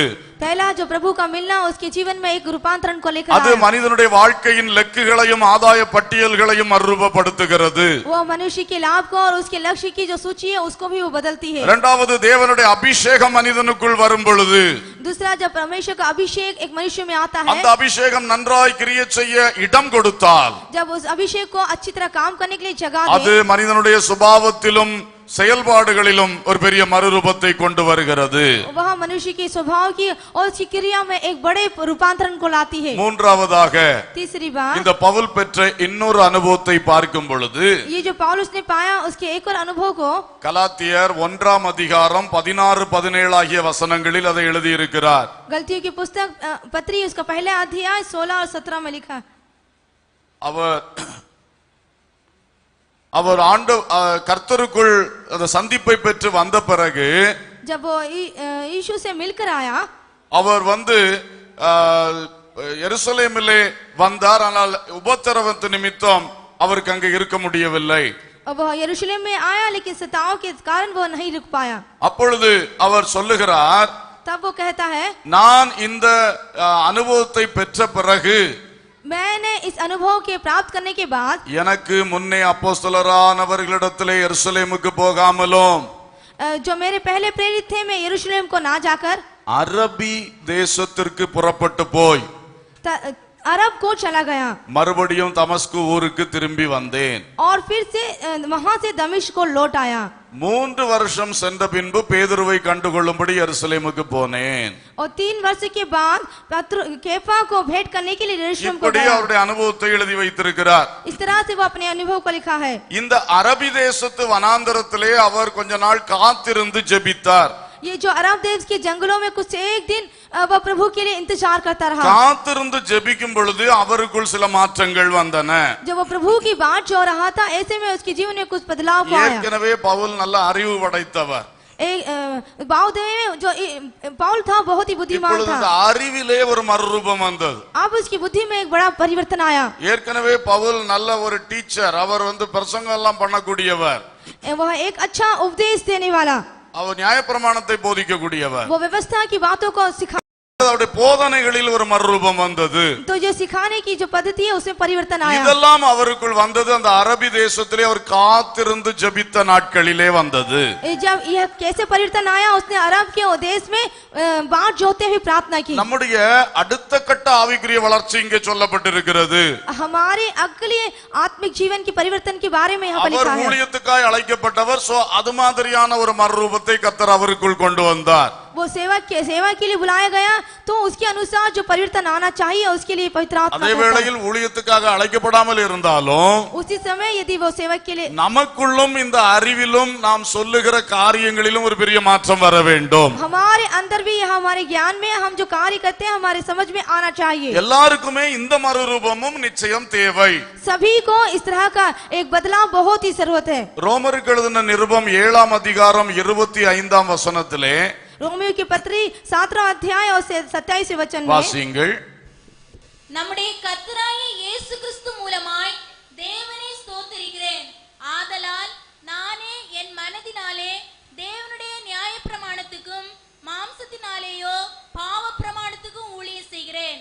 அவருடைய பழைய அனுபவத்தை சொல்லும் பொழுது जब वो अपने पुराने अनुभव को कहता है, கமாலியேல் என்கிற சிறப்பான போதகருடைய பாதத்தருகே இருந்து அவர் கற்றுக்கொண்ட நியாயப்பிரமாணம், और जो गमलीएल याजक के चरणों के रहकर उसने जो व्यवस्था सीखी, அந்த நியாயப்பிரமாணத்தை அவர் கற்று அதன்படி வாழ்ந்த நாட்களிலே इस व्यवस्था को सीखकर उसके अनुसार जो काम कर रहा था, அந்த அறிவினால் நிறைந்து அதை போதித்துக் கொண்டிருந்த காலகட்டத்திலே उसी समझ से भरकर उसको सिखाने के समय में அவர் அவர் பாவ பிரமாணத்துக்கு ஊழியம் செய்து கொண்டிருந்தேன்னு சொல்லுகிறார். वह पाप की व्यवस्था की सेवा कर रहा था, ऐसा कहता है. என் மனசெல்லாம் நியாயப்பிரமாணம் தான் நிறைந்து இருந்தது. मेरा मन पूरा व्यवस्था और व्यवस्था से भरा हुआ था. மனதுல முழுசும் தேவனுடைய சட்டத்தினுடைய அறிவு நன்றாக இருந்தது. मन में परमेश्वर के प्रति जो कानून था वो पूरी तरह भरा था. ஆனா மாம்சத்துல கிரியை செய்து எல்லாமே பாவமாக இருந்தது. लेकिन शारीरिक रूप से जब मैंने काम किया वो सब पाप ही था. அறிவு இருந்தது, ஆனா அது ஒண்ணும் செயல்பாட்டுக்கு வராது. मैं समझ था लेकिन वो क्रियाओं में नहीं आई. உள்ளத்திலே நன்மை செய்ய விரும்புவேன், ஆனா செய்யும் பொழுது பாவத்தை செய்வேன், தீமையை செய்வேன். मैं मन में अच्छा काम करना चाहता हूँ लेकिन करता था तो सब बुरा. இதுதான் அவருடைய அந்த நியாயப்பிரமாணத்தின் அறிவு. यही थी उसकी जो व्यवस्था का ज्ञान, அந்த நியாயப்பிரமாணத்தின் போதனை, நியாயப்பிரமாணத்தின் வாழ்க்கை. जो व्यवस्था की सीख और उसका जीवन. ஆனா இப்பொழுது என்ன சொல்லுகிறார்? लेकिन अब वो क्या कहता है? வாசிங்க ரோமர் 8:2. கிறிஸ்து இயேசுவினாலே ஜீவனுடைய ஆவின் பிரமாணம் என்னை பாவம் மரணம் என்பவைகளின் பிரமாணத்தினின்று விடுதலையாக்கிட்டே. அல்லேலூயா. हालेलुया. இப்பொழுது கிறிஸ்து இயேசுவுடைய ஆவியின் பிரமாணம். अब जो है यीशु की आत्मा का व्यवस्था. அன்றைக்கு என்னுடைய அறிவும் என்னுடைய போதனைக்கும் ஆதாரம் நியாயப்பிரமாணம். उन दिनों का जो मेरे सिखाने का जो आधार था, नींव थी, वो थी व्यवस्था. இன்றைக்கு என்னுடைய அறிவுக்கும் போதனைக்கும் ஆதாரம் ஆவியின் பிரமாணம். लेकिन आज जो मैं सिखा रहा हूँ वो है यीशु की आत्मा की व्यवस्था. அந்த சோர்ஸ்ல, அந்த ஆதாரத்துல ஒரு பெரிய மாற்றம் வந்து விட்டது. वो जहाँ से वो उत्पन्न कर रहा था उस सोर्स में एक बड़ा परिवर्तन आ गया. அல்லேலூயா. हालेलुया. இந்த மாற்றம் நமக்குள் வர வேண்டும். यह परिवर्तन हमें आने पाए. கமாலியேலுடைய பாதத்திலிருந்து கற்றது மாறி இப்போ கிறிஸ்துவின் பாதத்தில் அந்த வனாந்தரத்தில் இருந்து அவர் மிகவும் கற்றுக்கொண்டார். उसने गमलीएल के चरणों में रहकर जो व्यवस्था सीखा, लेकिन अब मसीह के चरणों में रहकर उसको उसने बदल दिया. அல்லேலூயா. हालेलुया. அதனால இப்ப இவர் பழைய கமாலியலுடைய டீச்சிங்க பேச மாட்டார். இப்ப இவர் தேவனிடத்திலிருந்து பெற்றுக்கொண்டதை பேசுவார். इसलिए जो उसने गमलीएल से पाई उसको नहीं बोलेगा, बल्कि प्रभु से जो पाई है उसको बोलता है. அவர் 1 கொரிந்தியர் 11:23 சொன்னார், நான் கர்த்தரிடத்திலிருந்து பெற்றுக்கொண்டதை உங்களுக்கு அறிவிக்கிறேன். पहला कुरिन्थियों 11 और 20 में कहता है कि जो मैंने प्रभु से पाया है वो मैं बताता हूँ. அது கர்த்தருடைய பந்தியை குறித்த வெளிப்பாடு. वो प्रभु की भोज के प्रति एक प्रकाश है. அதை கூட அவர் அந்த அரபி தேசத்து வனாந்தரத்திலிருந்து கர்த்தரிடத்திலிருந்து பெற்றுக்கொண்டேன்னு சொல்றாரு. वो भी कहता है कि उसने उस अरब के जंगल में प्रभु से प्राप्त किया அப்போ है. ஏற்கனவே அவருக்கு அறிவு நிறைந்திருந்தது. तो पहले से उसके अंदर बुद्धि भरी हुई थी. ஆனா அந்த அறிவு கமாலியல் உடைய போதனையில வந்த அறிவு. लेकिन वो जो ज्ञान था वो गमलीएल के सीख से आए हुए ज्ञान. அதே போல நமக்கும் நிறைய அறிவுகள் இருக்கின்றன. वैसे ही हम कुछ बातों का ज्ञान हमारे अंदर भी நம்முடைய है. அப்பா அம்மா நமக்கு சொல்லி தந்த போதனைகள், हमारे माता पिता ने हमें जो सीख दी है वो, உலக கல்வி ஆசிரியர்கள் நமக்கு சொல்லி தந்த போதனைகள், संसारिक ज्ञान जो टीचर्स ने हमें सिखाया है, இன்னும் பல மனிதர்கள் நமக்கு சொன்ன காரியங்கள் நம்முடைய அறிவாக இப்பொழுது இருக்கிறது. तो बहुत से लोग जो हमें सिखाते हैं वो हमारे ज्ञान के रूप में हमारे पास है. அதைத்தான் நாம் பின்பற்றுகிறோம், அதைத்தான் மற்றவங்களுக்கும் சொல்லி கொண்டிருக்கிறோம். वही हम सीखते हैं और दूसरों को भी बताते हैं. ஆனால் இப்பொழுது நம்முடைய அறிவு பரிசுத்த வேதாகமத்திலிருந்து வர வேண்டும். लेकिन अब हमारा जो ज्ञान है पवित्र शास्त्र के अंदर से आने पाए. இப்பொழுது நம்முடைய அறிவு பரிசுத்த ஆவியினிடத்திலிருந்து வர வேண்டும். अब जो हमारा ज्ञान है पवित्र आत्मा के द्वारा से आया. இதிலே மறுரூபம் வராவிட்டால், यदि इसमें बदलना नहीं நாம் आए, ஆவிக்குரியவர்கள் என்று சொல்லிக் கொண்டாலும் हम आत्मिक है ऐसा कहने पर भी நம்முடைய உள்ளம் பழைய சுயநீதியில தான் இருக்கும். हमारा जो हृदय है वो पहले की स्वार्थ में भरा பழைய रहेगा. உலக நீதியில தான் இருக்கும். पुरानी संसार की धार्मिकता पर रहेगा. தேவ நீதி என்ன என்று இங்கே புலப்படாது. और परमेश्वर की धार्मिकता क्या है यहाँ पर प्रकट नहीं होगी. இப்படி நிறைய பேருக்கு ஒரு பிரச்சனை இருக்கிறது. इस तरह से बहुतों की समस्या है. அதனால இவங்க தெரியாமலே பழையபடி தேவனுக்கு எதிராக மாறுகிறார்கள். तो पुरानी तरह से ये प्रभु के विरोधी हो जाते हैं. தேவனுக்கு பிரியமில்லாத செய்றாங்க. परमेश्वर को जो नहीं भाता है वो இந்த करते हैं. பைபிளுக்கு விரோதமானதை செய்கிறார்கள். जो बाइबल के विरोध में है वो कहते हैं. ஏனென்றால் இங்கே ஒரு மறுரூபம் வரவில்லை. क्योंकि यहाँ पर एक बदलाव नहीं आया. நீங்க முன்ன படித்த காரியத்தை இப்ப மனசுக்குள்ள வச்சிருக்கிறீங்க. आपने जो पहले पढ़ा था वही अपने अपने मन में அதிலே रखा பல है. காரியங்கள்ல மாற்றங்கள் உண்டாயிருக்கிறது. उसमें से बहुत ही कार्यों में बदलाव आया है. அது பழைய நியாயம். वो पुराना नियम है. இப்பவும் ஒரு பிரச்சனை வந்தாலும் பழைய நியாயத்தை பிடிச்சு நிக்காதீங்க. आज जो समस्याएं पुराने नियम को अपना पकड़ते இப்ப हैं. வந்திருக்கிற பிரச்சனையை இந்த தேவ நீதியின் கண்ணோட்டத்திலே கையாள வேண்டும். आज जो समस्या का सामना करें वो प्रभु की धार्मिकता के अनुसार अब उसको देखें. அதற்கு கர்த்தருடைய பாதத்திலே காத்திருந்து ஜெபிக்கிற பழக்கம் இருக்க வேண்டும். उसके लिए प्रभु के चरणों में बैठकर उसकी बात जोने का अनुभव होना அங்கே चाहिए. பரிசுத்த ஆவியானவர் நமக்கு போதிப்பார். वहाँ पर पवित्र आत्मा हमें सिखाएगा. வசனத்தை நன்றாய் வாசித்து படிக்க வேண்டும். वचन को अच्छी तरह पढ़ना चाहिए. அதன் மூலம் ஆவியானவர் நமக்கு போதிப்பார். उसके द्वारा पवित्र आत्मा हमें सिखाएगा. அப்பதான் அந்த பழைய போதனைகளில் எதை எதை மாற்ற வேண்டும் என்பது தெரியும். அந்த மாற்றம் தானாக வரும். तो इसके बारे में हम पुराने उपदेश क्या है उसमें हम एक बड़े बदलाव को लेकर आएंगे. பழைய உலக அறிவு இப்பொழுது சத்தியத்தை அறிகிற அறிவினாலே மறுரூபம் அடைய வேண்டும். जो संसारिक ज्ञान था अब हमें सत्य के द्वारा जो जाने हैं उसमें बदलाव आए. பழைய உலக அறிவு இப்பொழுது தேவனை அறிகிற அறிவினாலே ஒரு மறுரூபம் அடைய வேண்டும். पुराना जो संसारिक ज्ञान है अब जो प्रभु को जानने के उस ज्ञान में परिवर्तन आए. பழைய உலக அறிவு இப்பொழுது தேவ சித்தத்தை அறிகிற அறிவினாலே ஒரு மாற்றம் பெற வேண்டும். हमारा जो पुराना ज्ञान है अब वो है जो प्रभु की इच्छा जानने से बदलाव आए. இதெல்லாம் நமக்குள் நடக்கிறதா பிரியமானவர்களே? क्या है प्रियो हमारे अंदर ये सभी चलता நாம है. ஏதோ பெரிய ஆவிக்குரியவர்கள் என்று நம்ம திருப்தி அடைந்து கொண்டு இருக்கிறோம். यो हम सोचते हैं कि हम बड़े एक आत्मिक लोग हैं. பவுல் சொல்லுகிறார், நான் இன்னும் தேவனை அறிய வேண்டும். पौलुस कहते हैं कि अब मुझे और अधिक प्रभु को சத்தியத்தை அறிகிற पहचानना है அறிவினால் நிரம்ப வேண்டும். और सत्य की समझ से मुझे भजना है அந்த தேவனுடைய சித்தத்தை அறிகிற அறிவினால் நிரம்ப வேண்டும். और उसकी इच्छा को भरने से मैं भरना चाहता हूँ. அப்ப எவ்வளவாய் நாம் வேதம் படிக்க வேண்டும். तो कितना अधिक हमें वचन पढ़ना चाहिए. எவ்வளவாய் ஜெபத்தில் இருந்து ஆண்டவர்ட்ட ஒவ்வொன்றையும் கேட்டு தெரிந்து கொள்ள வேண்டும். कितना अधिक हम प्रार्थना में रहकर प्रभु से मांगनी है. இந்த காத்திருக்கும் அனுபவம் உள்ளவர்களுக்கு தான் இந்த மறுரூபம் வரும். जो प्रभु की बात जो होते हैं उनके अंदर ये अनुभव आएगा. அல்லேலூயா. हालेलुया. இல்லாவிட்டால் நீங்கள் மனதில் கிறிஸ்தவர்கள் ஆவிக்குரியவர்கள் என்று ஆசைப்படுவீர்கள், செய்வதெல்லாம் உலகத்துக்குரியவைகளாக இருக்கும். ऐसा नहीं तो केवल आप आत्म करने की इच्छा रखेंगे, लेकिन जो भी करेंगे वो सब इसके அந்த विपरीत பவுல் होगा. முன்னர் இருந்த நிலைமையில தான் இன்றைக்கு अनेகர் இருக்கிறார்கள். जो पौलुस था आज ही ऐसे बहुत से लोग हैं. ஆசையும் வாஞ்சையும் எல்லாம் ஆவிக்குரியவர்கள். जो इच्छा और चाहत सभी आत्मिकता है. நினைவெல்லாம் தான் ஆவிக்குரியவராய் இருக்கிறதாகத்தான் நினைப்பு. उनकी जो सोच है कि मैं आत्मिक हूँ, ऐसा ही सोचते हैं. ஆனால் வாழ்க்கையின் ஒவ்வொரு நடைமுறை விஷயங்கள் வந்தால் பழைய உலக அறிவில் தான் செயல்படுகிறார். लेकिन जीवन में जो भी क्रियाएं होती है वो सभी पुराने अनुभव के அதே अनुसार, உலக பேச்சு தான். वही संसारिक बातें. உலகத்தான் என்ன செய்வானோ அதேதான். जो संसारिक व्यक्ति करता है அப்ப वही இந்த करते हैं. மறுரூபம் உங்களுக்குள் வரவில்லை. तो ये बदलाव रूपांतरण नहीं आया. இன்றைக்கு உங்களுக்கு உள்ளே ஆவியின் பிரமாணம் வர வேண்டும். आज आपके अंदर आत्मा की वह व्यवस्था आने पाए, அதனுடைய செயல்பாடுகள் வாழ்க்கையிலே வெளிப்பட வேண்டும். उनकी क्रिया हमारे जीवन से प्रकट होने पाए, அது நம்மை மிக மேன்மைக்குள் எடுத்துச் செல்லும். वो हमें बहुत ही प्रशंसनीय स्थिति में ले சத்துரு जाएगी. நம்மை வஞ்சிக்க முடியாது. शैतान हमें धोखा ஏன்னா नहीं இங்க देगा, சத்தியத்தை அறிகிற அறிவு இருக்கிறது. क्योंकि यहाँ पर जो सत्य की समझ है, தேவன் எப்படிப்பட்டவர், அவருடைய விருப்பங்கள் என்ன என்கிற அறிவு இருக்கிறது. परमेश्वर कैसा है उसकी समझ क्या है वो समझ हमें आ அவருடைய पाएगी. சித்தத்தை குறித்த அறிவு நமக்கு இருக்கிறது. उसकी इच्छा की समझ हमें होगी. இவைகளில் வளர்ந்து கொண்டே இருக்க வேண்டும். इसमें हमें बढ़ते रहना है. இது எத்தனை பேருக்கு புரிந்தது? ये कितने लोग समझ पाए हैं? அல்லேலூயா. हालेलुया. சும்மா கை தூக்கணும்னு கை தூக்க கூடாது. எனக்கு தெரியும், ஸ்டெப் ஸ்டெப்பா வரும் பொழுது அந்த அனுபவத்தில் உள்ளவர்களுக்கு தான் அது வெளிப்படும், புரியும்.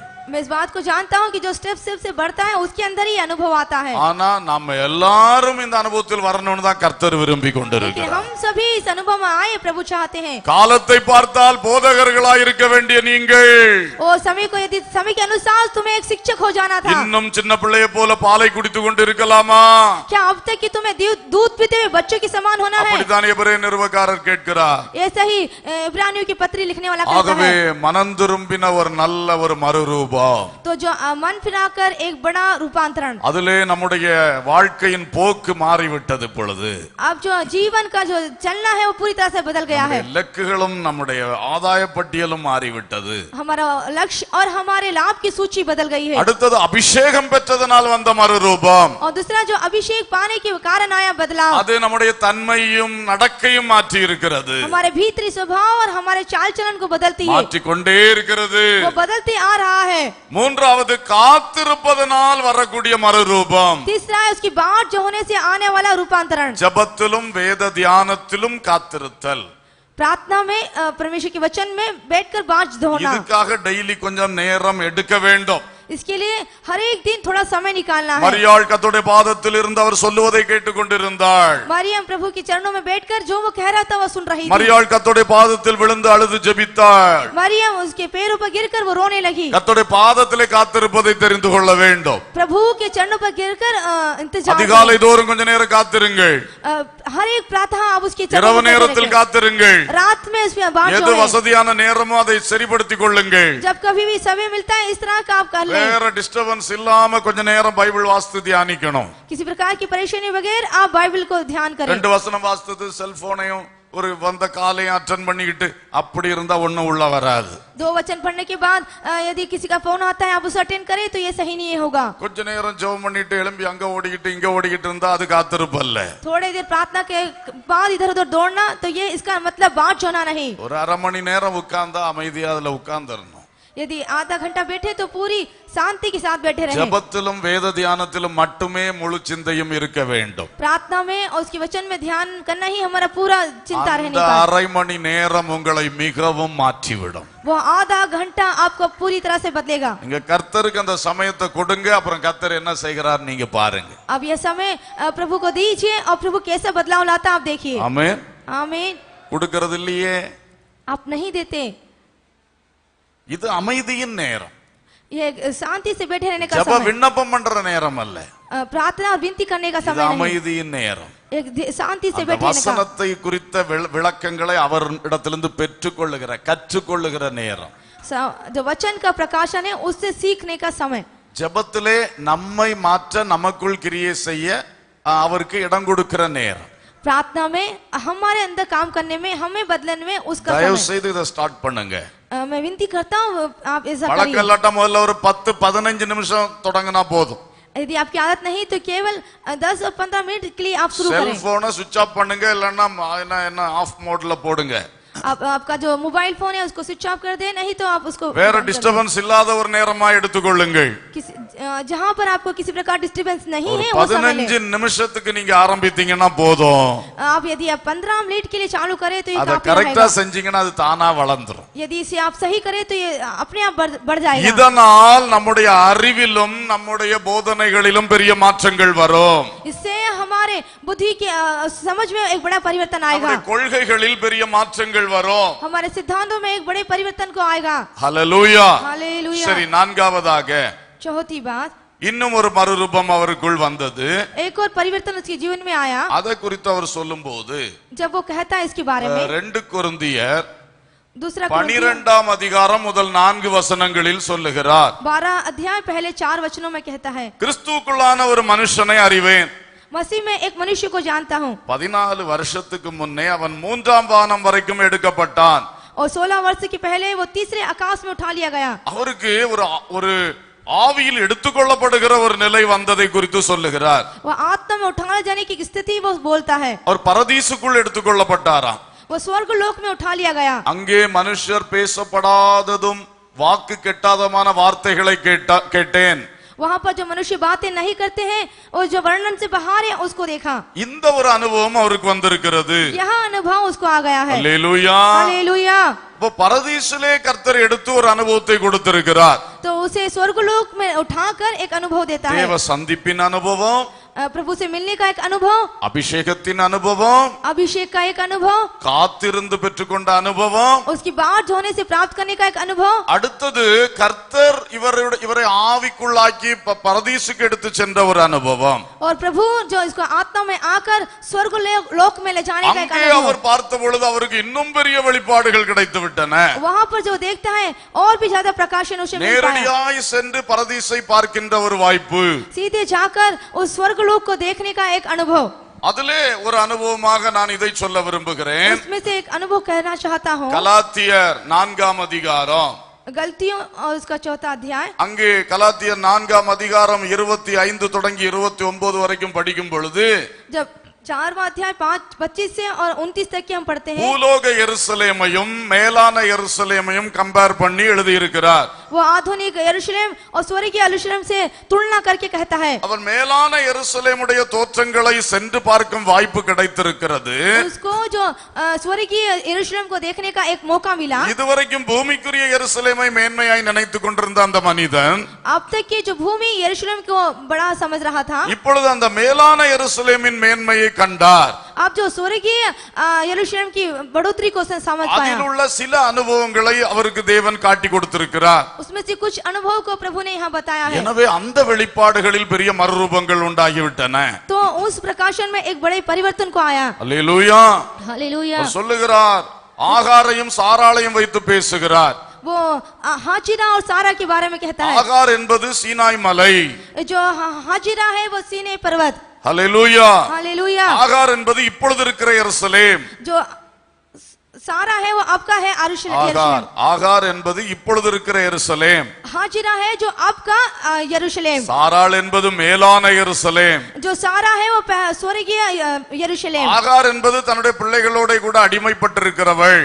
ये जो हाजिरा है अपने बच्चों के साथ गुलामी की ஆனால் अवस्था में. நாமோ சாராளின் பிள்ளைகள் மேலான எருசலேமின் பிள்ளைகள் சுயாதீனம் உள்ளவர்கள். हम जो है सारा के बच्चे, हम जो स्वतंत्र हैं मिरास के बच्चे. அல்லேலூயா. हालेलुया. ஆகாரின் பிள்ளைகள் மாம்சத்தின்படி பிறந்தவர்கள். ये जो हाजिरा के बच्चे हैं वो शारीरिक रूप से उत्पन्न हुए. ஆனால் சாராளின் பிள்ளை ஈசாக்கோ வாக்குத்தத்தத்தின்படி பிறந்தவன். लेकिन जो सारा का बच्चा था इसहाक वो वाचा के प्रतिज्ञा के द्वारा प्राप्त हुआ. ஆவியின்படி பிறந்தவன். वो आत्मा के द्वारा उत्पन्न हुआ. அப்போ நம்முடைய அந்த மேலான எருசலேமுடைய பரலோக மேன்மையுடைய காரியங்களை அவர் சொல்லுகிறார். तो जो हमारे स्वर्गीय अनुभव के बारे और यरूशलेम के बारे में वो बताता எனவே है. இன்னும் உயர்ந்த வெளிச்சங்கள் நமக்கு கிடைக்கும் போது तो जब हमें और भी ज्यादा प्रकाश मिलने पर நமக்கு அந்த பரலோக வெளிப்பாடுகளிலே பெரிய பெரிய மறுரூபங்கள் உண்டாகும். तो हमारा स्वर्गीय प्रकाशन में एक बड़ा अनुभव आएगा. அல்லேலூயா. हालेलुया. அது நம்முடைய ஜீவியத்தையும் ஊழியத்தையும் மறுரூபப்படுத்தும். वो हमारे जीवन को हमारे सेवा में एक बड़े रूपांतरण को அந்த लाएगी। நித்தியத்தை குறித்த ஒரு வெளிப்பாடு ஒரு மனுஷனுக்கு எவ்வளவு கிடைக்கிறதோ उस अनंत जीवन के प्रति एक व्यक्ति को जितना प्रकाशन मिले, அந்த அளவுக்கு அந்த மனுஷனுடைய ஜீவியத்திலே மறுரூபம் வரும், அவர் செய்கிற ஊழியத்திலே மறுரூபம் வரும். उतना अधिक उसके जीवन में और जो काम करता है उसमें परिवर्तन आएगा। ஆமென். आमेन। அல்லேலூயா. हालेलुया।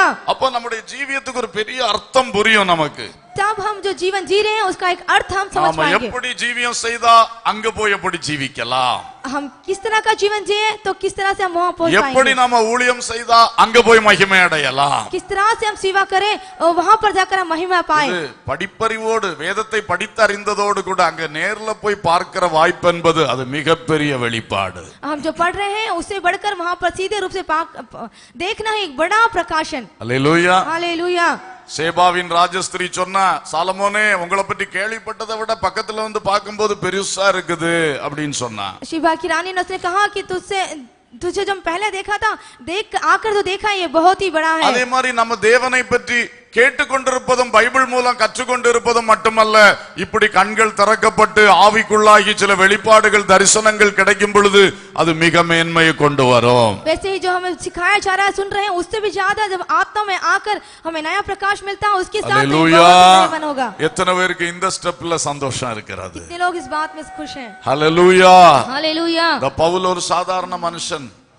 जो पौलुस थे एक साधारण व्यक्ति அந்த थे। மனுஷன் ஆண்டவர் அவனை திரும்ப திரும்ப அனுபவங்களை நடத்தி எவ்வளவு உயர்ந்த மேன்மைக்கு கொண்டு சென்றார். इस मनुष्य को अच्छे अनुभव देकर उसने बहुत ही प्रशंसनीय स्थान पर ले गया। நாமும் வளர வளர இந்த மேலானவைகளை வாஞ்சிக்க வேண்டும். हम भी जितना अधिक बढ़ते हैं उसमें स्वर्ग की बातों को हम ज्यादा Praise the चाहें। Lord. Praise the Lord. Hallelujah. Hallelujah. காத்திருந்து ஜெபிப்பதினால் கழுகு போல பலனடைந்து, காத்திருந்து ஜெபிப்பதினால் கழுகு போல பலனடைந்து, ஜீவயாத்திரை ஓடி முடித்து ஜீவ கிரீடம் பெற்றிடுவே, ஜீவ கிரீடம் பெற்றிடுவே. தேவசாயல் ஆக மாறி தேவனோடிருப்பே, நானோ தேவனோடிருப்பே. தேவசாயல் ஆக மாறி தேவனோடிருப்பே, நானோ தேவனோடிருப்பே. அல்லேலூயா. கடைசியாக இவருக்கு வந்த இன்னொரு அனுபவத்தை பார்க்கலாம். अंत में जो इसे एक और अनुभव मिला है हम देखते हैं। அப்போஸ்தலர் 13ஆம் அதிகாரம் முதல் 2 வசனங்களில் அது எழுதப்பட்டிருக்கிறது. प्रेरितों के काम उसके 13वां अध्याय पहले 3 वचनों में। இவர் தேவனுக்கு ஊழியம் செய்து கொண்டிருந்த நாட்களிலே जब ये प्रभु की सेवा कर रहा था उन दिनों में அந்தியோகியா என்கிற சபையிலே உதவி ஊழியராக இருந்து கொண்டிருந்தார். अंतोकिया की कलीसिया में एक सहायक सेवक में रहा। அப்பொழுது அந்த சபையிலே ஒரு ஃபாஸ்டிங் பிரேயர், உபவாச ஜெபம் நடந்து கொண்டிருந்த பொழுது जब उस कलीसिया में उपवास प्रार्थना चल रही थी, திடீரென்று பரிசுத்த ஆவியானவர் வெளிப்பட்டார். अचानक से पवित्र आत्मा वहां प्रकट हुआ। சவுலை குறித்தும் பர்னபாவை குறித்தும் தான் வைத்திருந்த சித்தத்தை வெளிப்படுத்தினார். शाऊल और बरनबास के प्रति अपनी इच्छा को प्रकट किया। இவர்கள் இருவரையும் இந்த சபை ஊழியத்திலிருந்து நான் பிரித்தெடுத்து மிஷனரி ஊழியத்துக்காக அனுப்ப போகிறேன். इन दोनों को मैं इसमें से अलग करके मिशनरी सेवा के लिए भेज रहा हूँ। நான் அனுப்பும் இடத்திற்கு இவர்கள் செல்ல வேண்டும். जहाँ मैं भेज रहा हूँ यहाँ पर ये जाएं। கர்த்தர் அதை வெளிப்படுத்தினார். प्रभु ने वहाँ पर प्रकट किया। இது ஒரு புது அனுபவமாக இருந்தது. यहाँ एक नया अनुभव था। உடனே ஆவியானவருடைய அந்த வார்த்தைக்கு சவுலும் பர்னபாவும் தங்களை ஒப்பு கொடுத்தார்கள். तुरंत इस पवित्र आत्मा के उस बात को बरनबास ने और साउल ने अर्पण किया। சபையாரும் ஆவியானுடைய வார்த்தைக்கு ஒப்பு கொடுத்து தங்களுடைய உதவி ஊழியர்களில் 2 பேராகிய இவர்களை கர்த்தர் அழைத்த ஊழியத்துக்காய் பிரித்து விட்டார்கள்.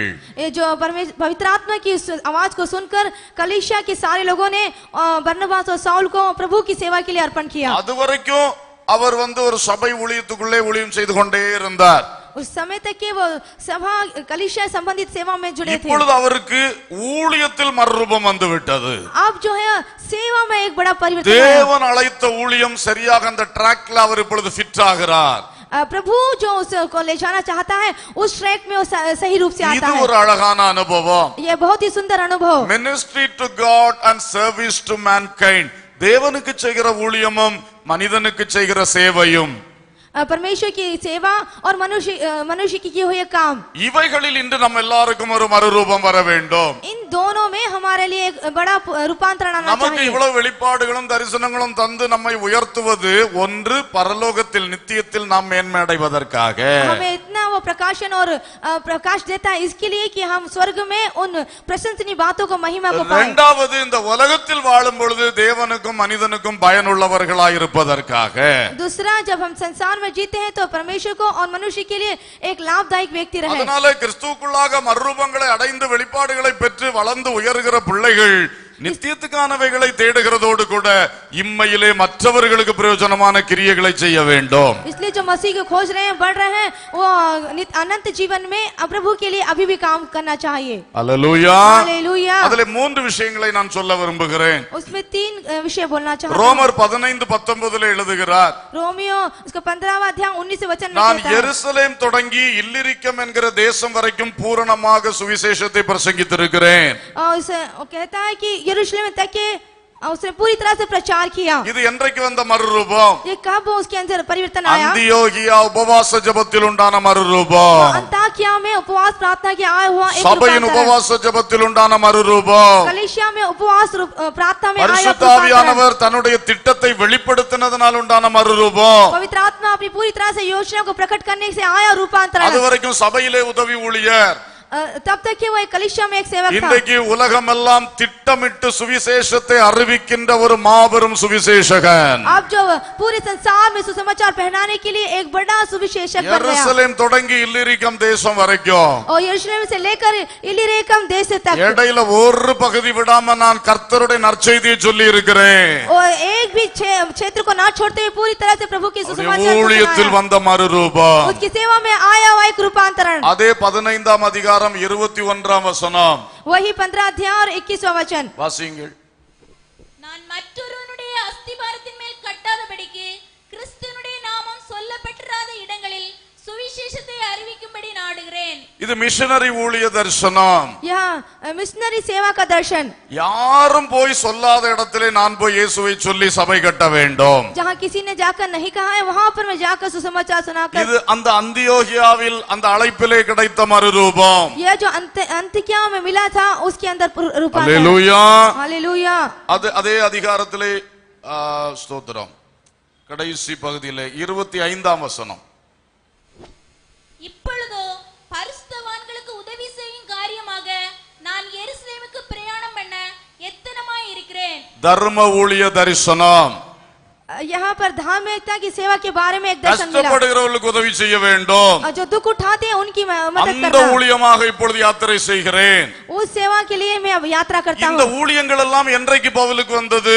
यह जो सेवा का भाव कब आया? இந்த மகிமையான ஊழியங்களுக்கு தான் பவுலை கர்த்தர் அழைத்து தெரிந்து கொண்டார். इस महिमा रूपी सेवा करने के लिए पौलुस को प्रभु ने चुना और अलग किया। படிப்படியாக வளர்ந்து உயர்ந்து அந்தியோகியாவின் அந்த ஆவியானவர் அழைத்த அழைப்பிலே தான் கரெக்டான அழைப்பின் பாதையிலே ஃபிட் ஆனார். एक एक कदम बढ़ गए और जो अंतकिया में उसको जो बुलाहट मिली थी तभी वो सही रूप से उस बुलाहट के அதுக்கு तहत பிறகு आया। இவர் எங்க போனாலும் சுவிசேஷ ஊழியம், तो जब तक कि वो जहाँ तक कि जाता है एक எங்க सुसमाचार போனாலும் प्रचारक, மிஷனரி ஊழியம், जहाँ कहीं भी जाए वो मिशनरी सेवक, எங்க போனாலும் ஏழை எளியவர்களுக்கு உதவி செய்கிற தர்ம ஊழியம். वो जहाँ कहीं भी जाता है गरीबों की सेवा करने वाला एक 3 தரிசனம் இந்த மனிதனை நிரப்பிக் கொண்டே இருக்கிறது.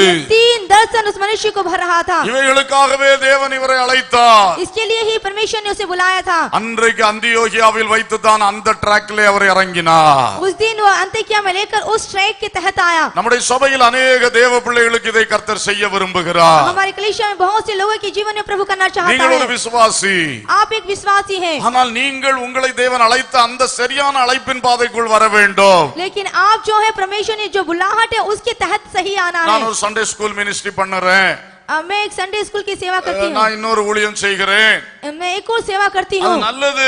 ये सही अच्छा ஆனால் है। இப்பொழுது இந்த அந்தியோகியாவின் அனுபவத்துக்குள் வர வேண்டும். लेकिन अब आपको इस अंतकिया के अनुभव में आना நீங்கள் है। இப்பொழுது என்ன செய்ய வேண்டும் என்று கர்த்தர் விரும்புகிறார். आपसे आपको क्या करना है प्रभु चाहते हैं। உங்களுக்கு அதற்குரிய தரிசனங்களை தந்து அந்த பாதையிலே நிறுத்த விரும்புகிறார். उसके प्रति प्रभु दर्शन देकर उस रास्ते के प्रति आपको भरना இன்றைக்கு चाहता சில है। காரியங்களை செய்து திருப்தி அடைந்திருக்கிறீர்கள். आप कुछ एक कार्य करके तृप्त है, ஆனால் கர்த்தர் உங்களை குறித்து செய்ய நினைத்த அந்த திட்டமான காரியத்தை செய்ய வேண்டும். लेकिन प्रभु आपके लिए सही सोच रहा है, उस योजना के तहत आपको रखना है. அழைக்கப்பட்ட அழைப்பின் வரிசையிலே வா.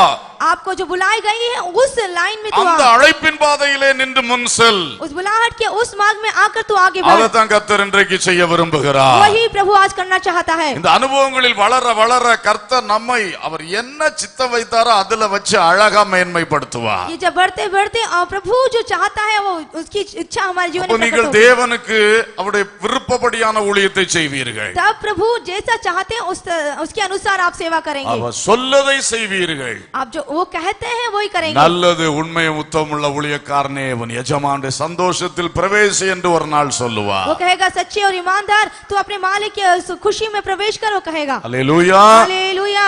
மனிதர்களுக்கு உங்களை கொண்டு என்ன செய்ய விரும்புறாரோ அதை கரெக்டா செய்வீர்கள். मनुष्य के लिए आपको जो करना है वो सही रूप से करें. அதை செய்யும் பொழுதுதான் கர்த்தர் பாராட்டுவார். जब आप करेंगे तो ही प्रभु आपको शाबाशी देगा. வாருங்களின் பிதாவினால் ஆசீர்வதிக்கப்பட்டவர்களே, तभी कहेगा कि हे प्रभु के प्रभु के பசியா द्वारा இருந்தேன் आशीष என்னை போஷித்தீர்கள். जब मैं भूखा था तुमने मुझे வஸ்திரம் खिलाया. இல்லாம இருந்தேன் வஸ்திரம் கொடுத்தீர்கள். जब मैंने वस्त्र रही था तुमने वस्त्र दिए. எப்பொழுது அதை செய்ய முடியும்? ये कब करेंगे? கர்த்தர் அழைத்த அழைப்பின் பாதையில் சரியா ஃபிட் ஆகும் பொழுதுதான் இதெல்லாம் தானாக நடக்கும். अब प्रभु ने जिस बुलाहट के तहत रहे आप खड़े रहेंगे तब मिलेगा. அல்லேலூயா. हालेलुया. அநேகருடைய தேவைகள் சந்திக்கப்படும். बहुतों की जरूरतें पूरी होंगी. நம்முடைய ஊழியத்தின் மூலமாக பெரிய பெரிய காரியங்கள் நடக்கும். हमारी सेवा के द्वारा बड़े बड़े कार्य होंगे. அந்த அனுபவத்துக்குள் வர வேண்டும். उन अनुभव में आना है. இங்கே अनेक உதவி ஊழியர்கள் இருக்கிறீர்கள். यहाँ पर बहुत से सहायक सेवक हैं. பைபிள் ஸ்கூல்லும் நம்முடைய சபையிலுமாக இருக்கிறீர்கள். बाइबल स्कूल में हमारी कलीसिया में भी है. நீங்கள் எல்லாரும் ஒரு அந்தியோகியா சபையிலே கர்த்தர் உங்களை வைத்திருக்கிறார் என்பதை புரிந்து கொள்ளுங்கள். आप सभी को एक अंतिकिया कलीसिया में रखा, आप ये समझ लीजिए. இங்கே வைத்து உருவாக்கி கர்த்தர் உங்களை அழைத்த ஊழியத்துக்கு அனுப்ப போகிறார். यहाँ पर आपको प्रभु बनाकर प्रभु जिस ஆகவே இந்நாட்களில் உங்களுக்கு காத்திருப்பின் அனுபவம் நன்றாக இருக்க வேண்டும். इन दिनों आपकी बात जोने का अनुभव सही रहने पाए. கர்த்தருடைய பாதத்திலிருந்து கற்றுக்கொள்ள வேண்டும். प्रभु के पैरों में से आप सीख लें. நல்ல அபிஷேகத்தினால சுபாவ மாற்றங்கள் வர வேண்டும். अच्छे अभिषेक से आपके स्वभाव में परिवर्तन आए. சரியான நித்தியத்தின் லெக்குகள் உங்கள் கண்களுக்கு முன்னதாய் பதிந்திருக்க வேண்டும். सही से उस अनंत जीवन के लक्ष्य आपके हृदय में बने रहे. நீங்கள் கிறிஸ்துவுக்குள்ளாக இன்னும் மேலான வெளிப்பாடுகளை பெற ஆசைப்பட வேண்டும். आप मसीह में और अधिक प्रकाशन को पाने की चाहत रखें. இந்த இடத்தில் வைத்து கர்த்தர் உங்களுக்கு சொல்லுவார். इस स्थान पर रहते हुए प्रभु आपसे कहेंगे நீ வட இந்தியாவிலே இந்த இடத்துக்கு புறப்பட்டு போ. तू उत्तर भारत में इस क्षेत्र को तू जा. நீ அந்த தீவுக்கு புறப்பட்டு போ. तू उस द्वीप में जा. நீ தமிழ்நாட்டிலே இந்த கிராமத்துக்கு போ. तू तमिलनाडु में इस ग्राम को जा. கர்த்தர் பேசுவார். तब प्रभु बात करेंगे. அதற்குரிய கிருபைகளை கர்த்தர் தருவார். उसके अनुग्रह प्रभु देगा. உன்னை அழைத்த மேன்மையான ஊழியத்திற்கு உன்னை உருவாக்கி கொண்டு செல்லுவார். तुझे बुलाकर उस महिमामय सेवा में तुझे ले जाएगा. இந்த பவுலுக்குள் வந்த மறுரூபம் நம் ஒவ்வொருவருக்குள்ளும் வர வேண்டிய பிரகாரம் வர வேண்டும். इस पौलुस के अंदर आया रूपांतरण हमारे के अनेक के अंदर आने चाहिए. இப்பொழுது நாம் ஆசையோடு அதற்காக ஜெபிக்க போகிறோம். हम सभी इसके लिए प्रार्थना करेंगे. எல்லாரும் கண்களை மூடி நாம் ஜெபிக்கலாம். உங்கள் இருதயத்தில் இந்த வார்த்தை நிறைந்திருக்கட்டும். அங்கும் இங்கும் வீட்டை பற்றின சிந்தெல்லாம் இப்ப வேண்டாம். எல்லாரும் ஜெபிக்க ஆரம்பிக்க போகிறோம். Praise the Lord. Hallelujah. டேய் எங்கடா ஓடுதிய? உட்காருங்கடா இங்க. இவ்வளவு நேரம் பொறுத்தானே இருக்க முடியாது. உட்காரலாம். எல்லாரும் ஜெபம் பண்ணுவோம். Hallelujah. கர்த்தருக்கு ஸ்தோத்திரம். ஜெபம் பண்ணுனா இன்னும் முழங்காலே போடல, முன் வரிசையில உட்கார்ந்து இருக்கிற. போடு முழங்கால். Praise the Lord. Hallelujah. எல்லாரும் ஜெபிக்க போகிறோம். Glory. Hallelujah. ஸ்தோத்திரம். கண்ணை மூடி எல்லாரும் வாய் திறந்து ஸ்தோத்திரம் பண்ண ஆரம்பிங்க. ஜெபிக்க ஆரம்பிங்க. ஜெபிங்க ஜெபிங்க. சின்ன பிள்ளைகள் முதல் பெரிய ஆட்கள் வரைக்கும் எல்லாரும் ஜெபிக்க வேண்டும். Hallelujah. Hallelujah. Hallelujah. கேட்ட வார்த்தைகள் உங்க உள்ளத்துக்குள்ள எடுத்து கர்த்தரிடத்தில் பேசுங்க. ஆவியானவர் உங்களுக்குள் இதை நிச்சயம் புரிய வைத்திருப்பார். உங்களுக்கு எது தேவையோ அதை உங்களுக்குள்ள நல்லா விளங்க வைத்திருப்பார். ஸ்தோத்திரம். அதை எடுத்து பேசுங்க, எடுத்து பேசுங்க. ஆண்டவரே இந்த அனுபவத்தில் என்ன நடத்துங்கப்பா, எனக்கு அதுக்குரிய ஆசையும் வாஞ்சையும் இன்னும் பெருக பண்ணுங்கப்பா. சந்தோஷமா கேளுங்க. கர்த்தர் அதிலே சந்தோஷமா இருக்கிறார். உங்களை இன்னும் ஒருபடி மேலே கொண்டு வர. ஓ ஹல்லேலூயா. ஆவியானவர் சந்தோஷத்தோடு உங்களுக்குள்ளே ஊழியம் செய்ய அவர் அசைவாடி கொண்டிருக்கிற நேரம். அப்படியே இடம் கொடுங்க. உள்ளங்களை திறந்து கொடுங்க. நீங்க உள்ளத்தை திறந்தா தானே அவர் உள்ள கிரியை செய்ய முடியும். ஆமேன் ஆமேன். எந்த ஸ்டேஜில் இருக்கிறீங்களோ அதை குறித்து கர்த்தர் உங்களுக்கு தெளிவுபடுத்தி இருப்பார் என்று நான் திட்டமா விசுவாசிக்கிறேன். அதை வாயை திறந்து சொல்லுங்க பிரதர். வாயை திறந்து சொல்லுங்க சிஸ்டர், சொல்லி ஜெபம் பண்ணுங்க. ஆவியானவர் அதை உங்களுக்குள்ள செய்கிறதுக்கு ஒரு இடம் கொடுங்க. ஆமென். வார்த்தையை சொல்லி பேசுங்க. ஆண்டவரே, எனக்கு இந்த நித்தியத்தை குறித்த ஒரு சரியான கோல் பிக்சிங் நடக்கணும். நல்ல அந்த லக்குகளை நிர்ணயிக்கிறது எனக்கு அதுல கொஞ்சம் தடுமாற்றம் இருக்கிறது. அடிக்கடி உலக கண்ணோட்டத்துக்குள்ளேயே போயிட்டே இருக்கிறேன். எப்பமாதுதான் தட்டி உணர்த்தப்பட்டு பரலோகத்தை பற்றின சிந்தனை வருகிறது. இந்த நிலைமையில் மாற்றம் வர வேண்டும். என்னுடைய லக்குகள் நித்தியத்துக்குரிய லக்குகளாக, அந்த நித்தியம் வரைக்கும் நிலை நிற்கிற பொருட்கள், போஜனங்கள், அவைகளை குறித்த லக்குகளாக மாறணும். வாலிப பிள்ளைகள், தம்பிமார் எல்லாம் கேட்டீங்கன்னா எவ்வளவோ பாக்கியம் வாழ்க்கையில. வாயை திறந்து கேளு. அப்பா, அழிந்து போகிற உலக பொருளை நாடி தேடி ஓடுகிற அனுபவங்கள் மாறி இனி அழியாத அந்த பொருட்களை தேடி ஓடுகிற அது லெக்காய் மாறட்டும். அது என்னுடைய ஆதாய பட்டியலா மாறட்டும். இதெல்லாம் ஒண்ணுமில்ல, இன்னைக்கு இருக்கும் நாளைக்கு போயிடும்.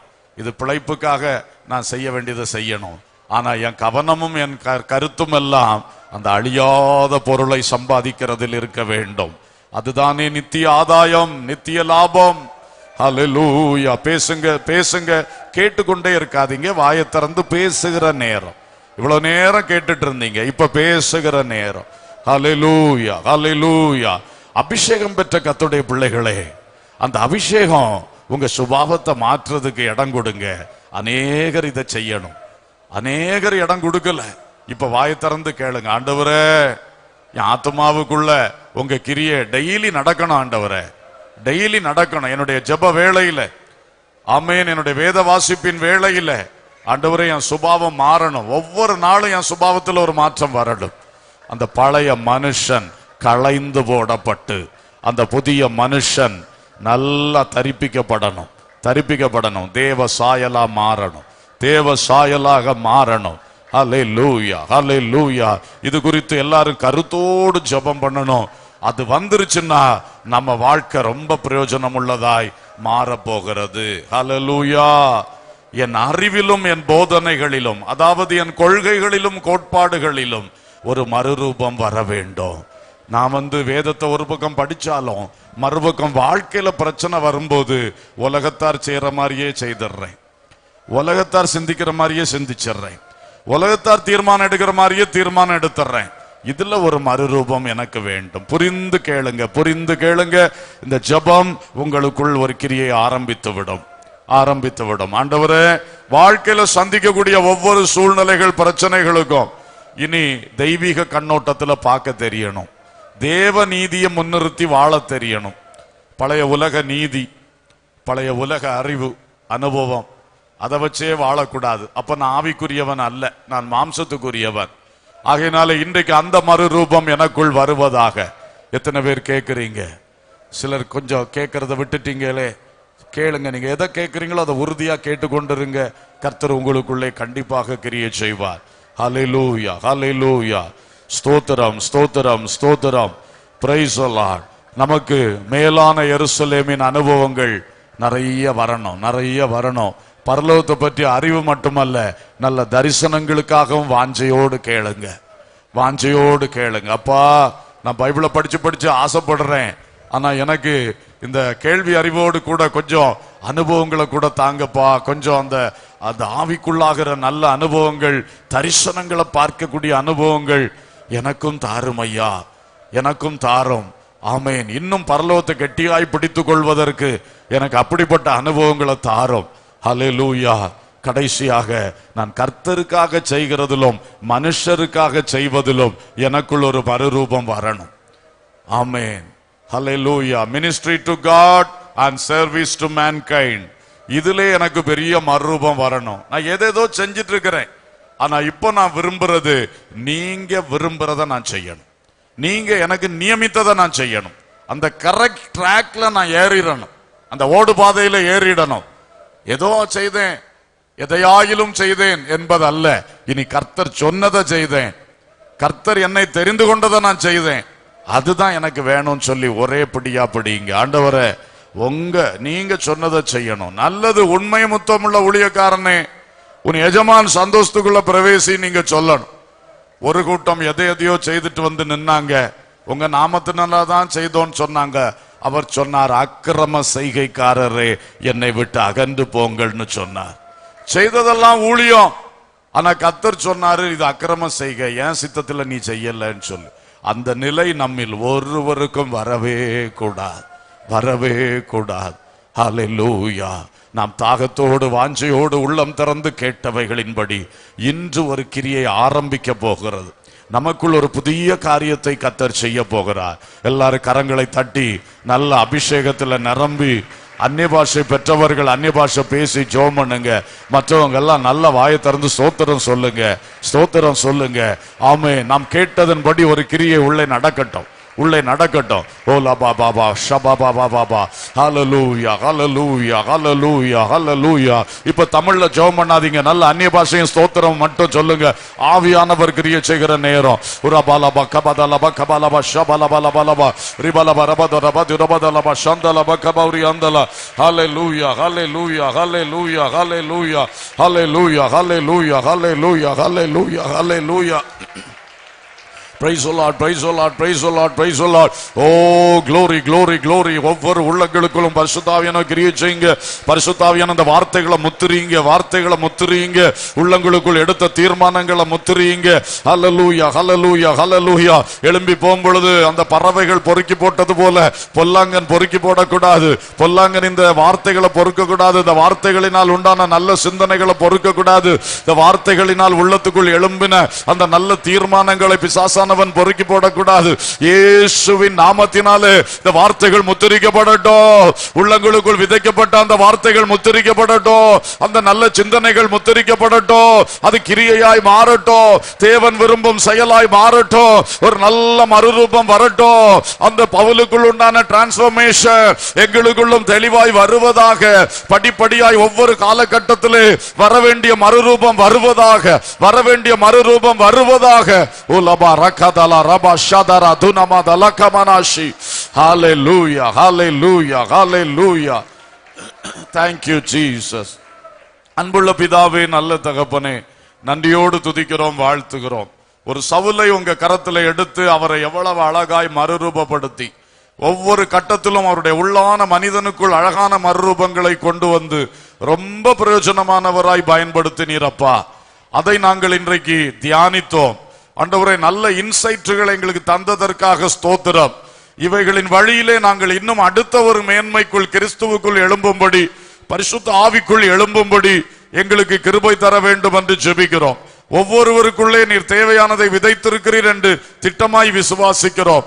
அதை முத்திரித்து அதை அவர்கள் இழந்து போகாமல் அது அவர்களுக்குள் தொடர்ந்து கிரியை செய்து ஒரு மறுரூபத்தை கொண்டு வருவதற்கு ஆமே நீர் தொடர்ந்து பொறுப்படுத்தி கிரியை செய்யும்படி கெஞ்சுகிறோம். சிறு பிள்ளைகள் முதல் பெரியோர் வரை ஒவ்வொருவருக்குள்ளும் கிரியை செய்யும் அப்பா. ஒவ்வொரு கட்டங்களில் அவர்கள் எந்த கட்டத்தில் நிற்கிறார்களோ அதற்கேற்ற மறுரூபங்களை கொண்டு வர வேண்டும். ஆவியானவர் இன்னும் புதிய கிரியை செய்யணும். சிலர் எங்களுடைய வாழ்க்கையிலே நாங்கள் கொஞ்சம் தடைகளை உண்டு பண்ணி வைத்து விட்டோம், காலங்களை இழந்து போனோம். ஆனால் இப்பொழுது ஒரு புதுப்பித்தல் உண்டாகணும். இழந்து போன காலங்கள் கிரியைகளை திரும்ப பெற்றுக் கொள்ளத்தக்கதாக, பட்சித்த வருஷங்களின் விளைவை திரும்ப பெற்றுக் கொள்ளத்தக்கதாக ஒரு பலமான கிரியை அப்படிப்பட்ட உள்ளத்தில் உண்டாக வேண்டும் என்று கெஞ்சுகிறோம். சபை முழுவதும் கிரியை செய்யும், உம்முடைய நாமத்தை மகிமைப்படுத்தும். சகல துதியும் கனமும் மகிமையும் உமக்கே செலுத்துகின்றோம். இயேசுவின் நாமத்தில் கேட்கிறோம் ஜீவனுள்ள பிதாவே.